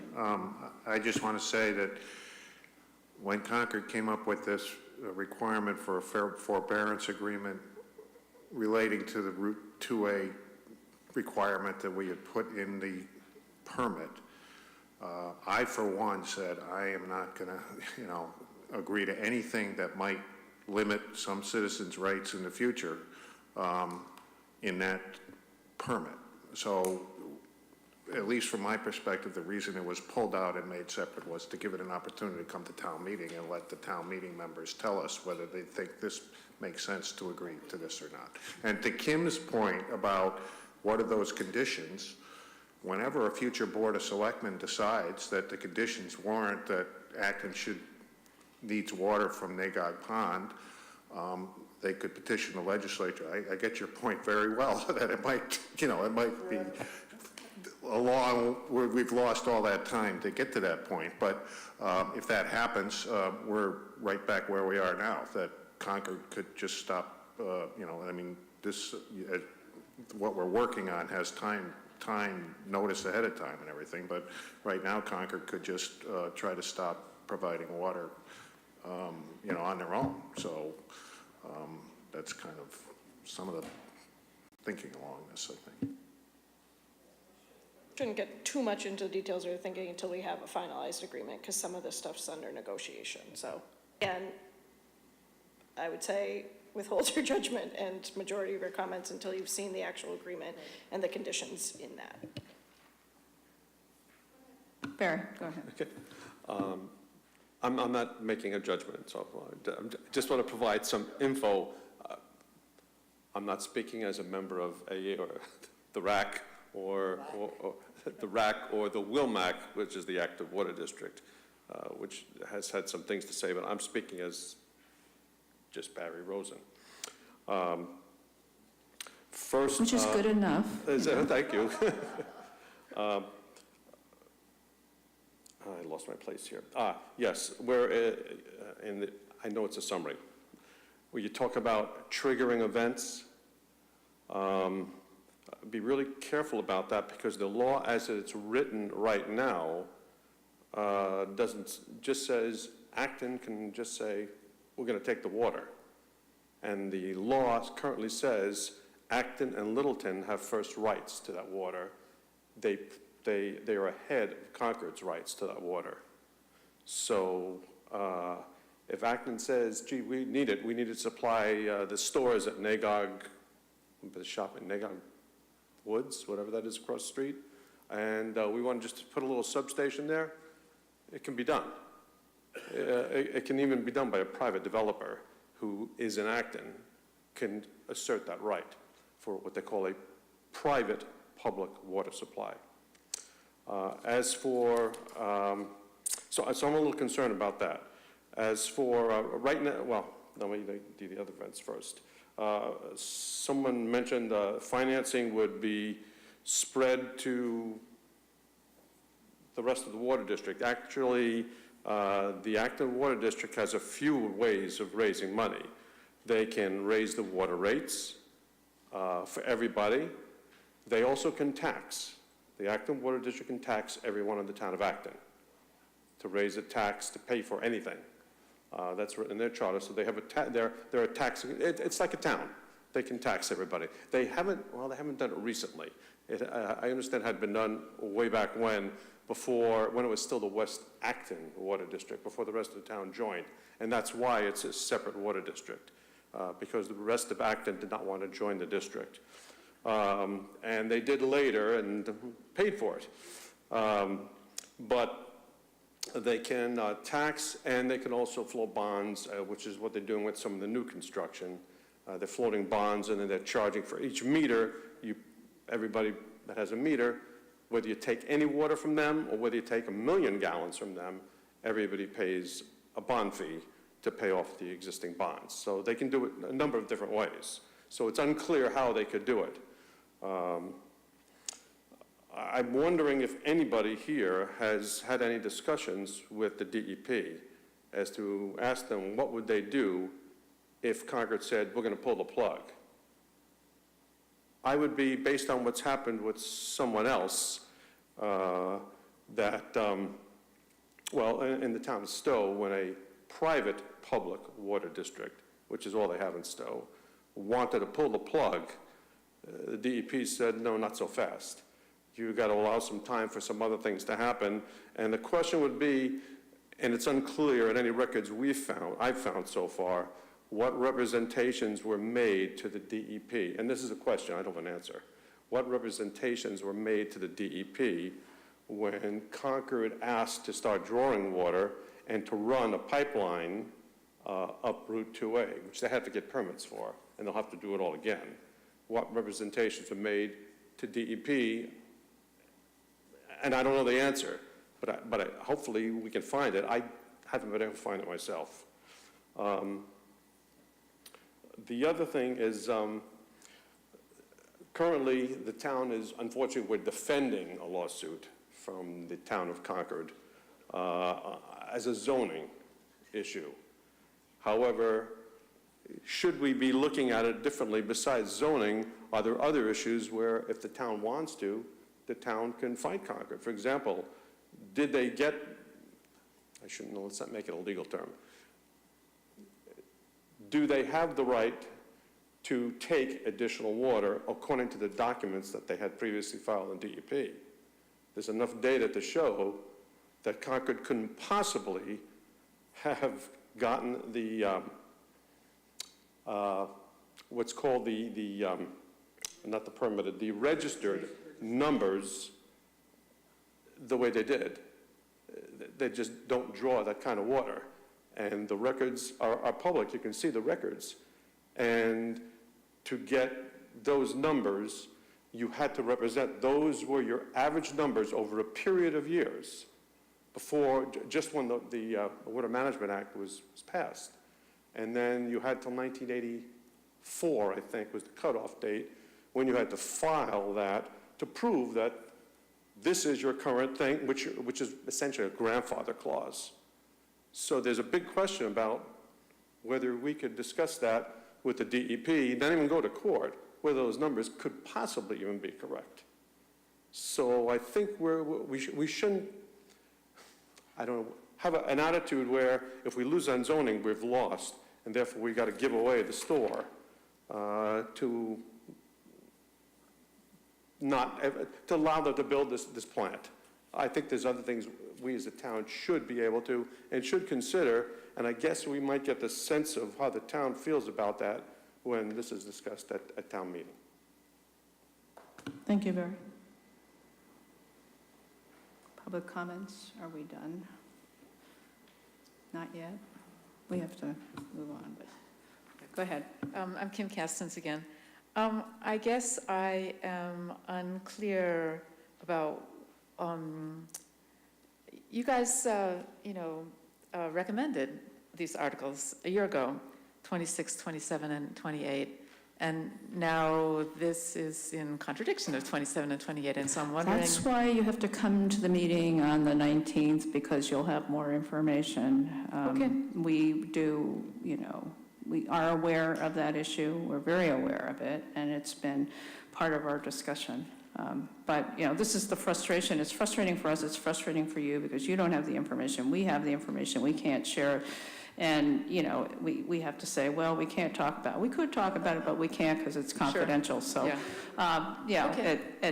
and it's, but you know, I know that you're concerned about it, and I'm, you know, sort of open to hearing comments, but, you know, at some point we want to go home, so Okay. this is our last item. So I will just. And I assume you do too. Yeah, we do too. So Yeah. I just, say that protecting Acton's quality and quantity of the water is really important to us and to everybody else in the town. So, thank you. I just I have one think we last care question. about that too, thank you, yep. Tara Fredericks again. So on the sentence, it says Concord would have the option of terminating its obligations under the agreement. What is that agreement? The agreement that you'll see hopefully on the 19th. or Oh, by I the see. 19th. Okay, thank you. So again, you have a summary of an article that references agreement that you haven't seen yet. I would highly recommend you wait till you see the Okay, agreement. thank you. Great. Thank you. What? Are we going to get that with the warrant, Get what? The agreement? Yeah. It won't be sent with the warrant. No, it won't be mailed in the No, warrant. 'cause but we have it will be public. Yeah, and the presentation, her presentation is going to, go And- through a lot of the salient provisions. I guess, Yeah. we're planning on making copies available at town meeting itself too, for those Yeah, people that yeah, haven't read it, yes. correct? Yes, okay. Yeah. Yes. Yeah. I mean, yeah. like, it's not going to be mailed out with the warrant, but I Yeah. I was just confirming that I was under the impression, and which is true, that we will have printed copies available Right. for people to pick up. Yeah. Yep. One last thing to Sure. follow up with Jim, I'm sorry, Bob Sekula. Will the agreement be available for dissemination on the 9th? Assuming that it gets finalized, will it be available to us on the 19th? It will be available before that. If we're before talking that. about it publicly, it will be On the available 19th. copies, yeah. Okay, thank you. And probably online, so, yeah. All right, where are we now? We're Article 26, so we're not taking position on that. And then we have the non-binding resolutions. Non-binding resolutions, I don't know if the board wants to take position or take no position. Bless you. I'd like to take a position on Article 27, because I have some concerns with it, and because it's related to the resolution itself is related to prohibiting or not prohibiting speech at town board meetings or town meeting, which I think, directly affects this board and the town, and so I think it's worthwhile for us to take a position on it. And for me, I'm a graduate of a First Amendment in high school. I am a very big, we were the First Amendment district in the country, and it's a very big issue for me, but my concern here is the actual, resolution itself, that we will not prohibit lawful speech at town board meetings or town meeting. But frankly, you can prohibit speech at town meeting. For example, you have to speak on the actual article that is in question. So if we have, Article, 4 on the operating budget, and, I get up, not as a board member, but as somebody in town at town meeting, and just start saying that, I don't like, or let's take one that's even less broad. If we have the land acquisition for 21 Maple Street, and I get up and I'm like, I hate, all firefighters and fire trucks, and I don't think we should have them. The moderator is allowed to limit and prohibit that speech. And so frankly, for me, this goes too broadly. I've been insulted, and called names at town meeting. It's been implied that I'm a liar. I've been called a whippersnapper, and that's okay. And I don't think we're trying. That's not insulting. Yeah. For some of us, we like insulting them, way. It was me and a young student, I believe, were referred to as whippersnappers. And again, that's fine. I'm not trying to, and I don't think anybody is trying to limit that sort of speech. And I think that this is an article that was derived from a personal beef coming out of the previous town meeting that should be and can be taken up and dealt with at that level. But I don't like how far it goes. And frankly, I don't think it's correct. So I would vote to not recommend this article. I mean, I agree. I had a discussion with the proponent of this article, long discussion about time, place, and manner, regulation of speech being permissible under the First Amendment. You know, the classic, you can't yell fire in a crowded theater and that sort of thing. And frankly, the restrictions that exist for any public meeting in our town, including a town meeting. I mean, the chairman of a committee has the right to set some parameters for speech at a meeting. The moderator has the right to do that at town meeting. And as you say, people have to make comments that are on topic. And yeah, generally they can't just sort of resort to all kinds of invective and insult, and which is going to might be on topic, but it's not appropriate in a public forum like that. But I have, you know, don't feel so strongly about. I mean, I don't like this. I wish this weren't on our warrant, because I wish that the whole issue were resolved behind the scenes and not dragged into our warrant. But I will welcome comments from the rest of the board about whether, if they, you know, if the feeling of the board is to vote not to recommend, then I'm fine with that. Peter? Yeah, I would vote not to recommend this article because I don't think it's necessary. I've been serving on town boards for 30 years now, many different town boards, and working with a lot of other towns in my professional life. Acton is more open and democratic and allows free speech more than any other town that I've worked with. I think that the moderator has certainly been very constructive during his time in town, working on town committees and promoting free speech and adding to the democratic process and improving the culture of the town and the lives of Acton residents. Whereas I think that the main proponent of this article, his tactics have been more destructive to the democratic debate in town and the town culture. So I disagree with this tactic, and for those reasons I would vote not to recommend this article. I'm in a weird place with this article, mostly because I also, like the rest of my fellow board members, don't think that it is necessary. However, I do think that the moderator's rule at the previous town meeting that the names of public officials cannot be used in any capacity when referring to their actions as public officials was in fact arbitrary, and I didn't like it. I do believe that if you're acting as a capacity in a public official, your statements and positions are attributable to you, and if someone wants to talk about those positions and those statements and your actions as a member, as a public official, they should be allowed to do so. Now, whether or not the proponent of this article was, going too far in terms of how he was acting, and that is a subject that is an entirely different debate. But the fact that this article refers to the town moderator's rules and actions, I do think that there is some justification there. So I guess I'm in kind of a weird place where I don't think the article is necessary, but I wish the town moderator had not implemented a specific rule that he implemented at the last town meeting. Joan, any opinion one way or the other? I would take no action on this article. I'm going to make a motion to not recommend the actual article itself, which we're discussing. I'll second it. Katie moves and Peter seconds. Any further discussion?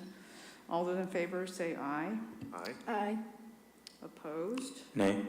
Abstaining. I'm actually, I don't know what to say. I just don't want to say aye.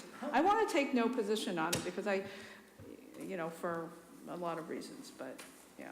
It's a citizen's petition, it's not. We take positions on citizens' petitions in a lot of situations, and it's one that I think directly relates to the action of the Board of Selectmen at town meeting and at town meetings. So, frankly, it's pretty germane. Well, I'm gonna make a motion that the board take no position. So second. Okay. So Ching Sung and Joan both seconded. You take. Laura, Lisa, you can take your choice. Anyhow, any further discussion? All those in favor say aye. Aye. Opposed, abstaining. Nay, wait, I'm a nay. So it's a 3-2. Opposed, you're nay, okay, so it's a 3-1. 3-2. 3-2, okay.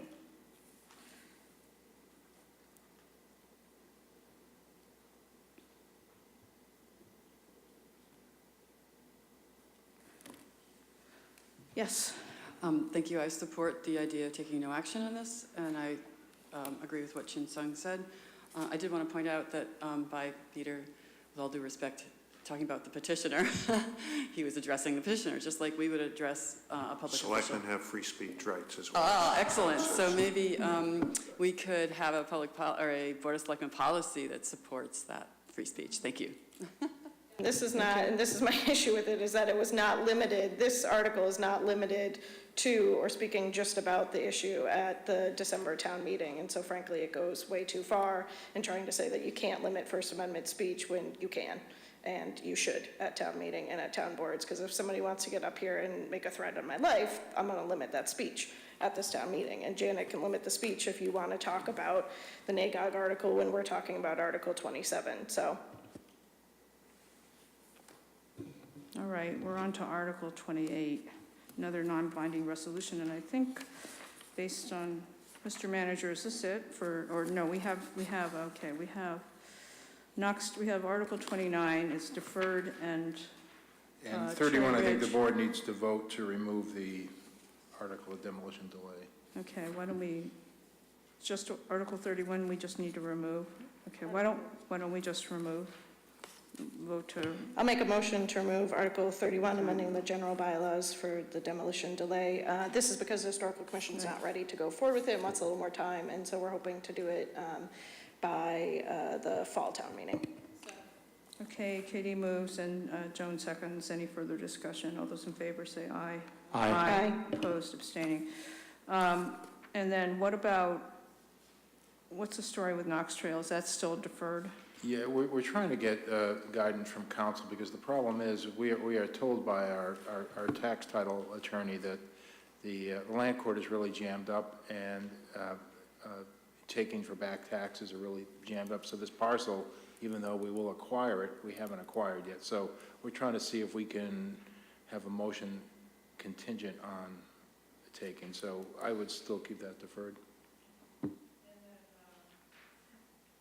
Cherry Ridge, which I think we recommended that. is that, okay, that's Yeah, recommended. we Okay, the so last we're one done. was 28. Okay. Okay, so now we're back to the other non-binding resolution, Article 28. And then this is Tara, this is your article, and I don't know if you already submitted the revised language for the second paragraph, or that's still pending. Oh, so I was a little bit confused, and I think so like Article 27, he's got the petition, and then he's got the summary. So I would like a summary on top of the action requested, because that was the original petition. Because the summary, to take action requested and change it into a summary, would effectively change the words. The people only read the first paragraph there. But the second paragraph has the actual specific requirements. So I felt like another paragraph to just do the summary would be more appropriate. The issue is for viewers at home, and maybe the Board of Selectmen, is that has been feedback that people are nervous that voting for this would be an indication of their support to buy the parcels, whereas the intent of the petition was just to get information. So this is not to, so the summary would say that it would not indicate that we should buy this parcel, it's to just get the information. Well, I mean, I think that you see the format for all the articles. Typically you have the resolution is the first part, the first paragraph, whatever you want to call it. The second part is a summary. It's an explanation of what you're trying to accomplish, and that's why I had suggested that, or we had suggested that you tinker with, do whatever it is that you want to do with the second paragraph. Putting it a summary before the action requested would be really not the right order, because the action requested, the thing you want is the first thing that has to appear.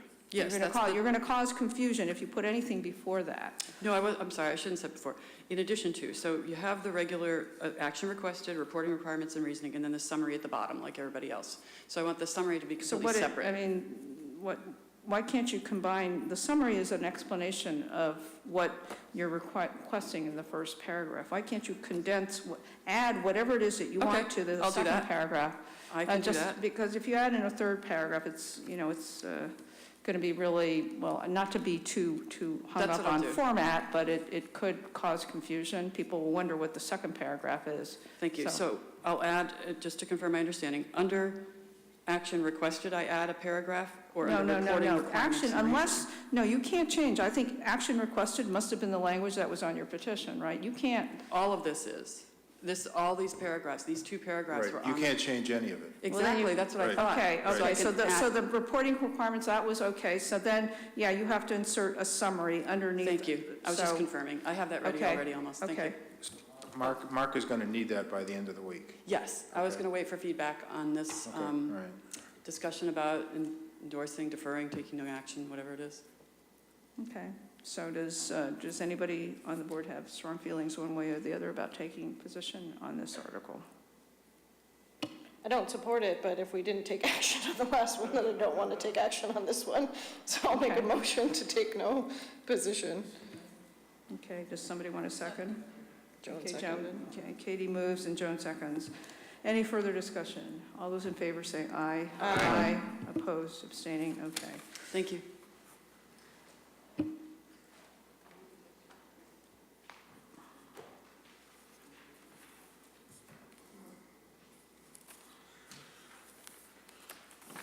So, okay, so we done, I think?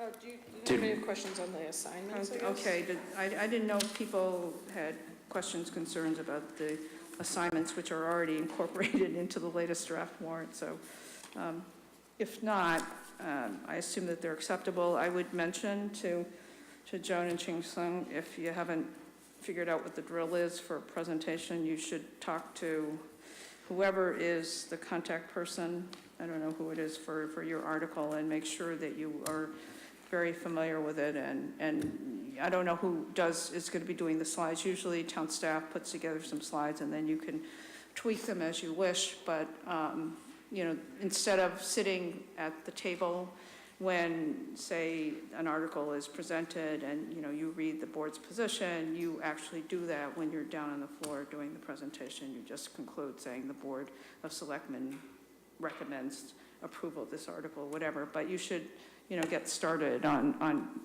preparing for town meeting. They're simple, but I think it's just the process.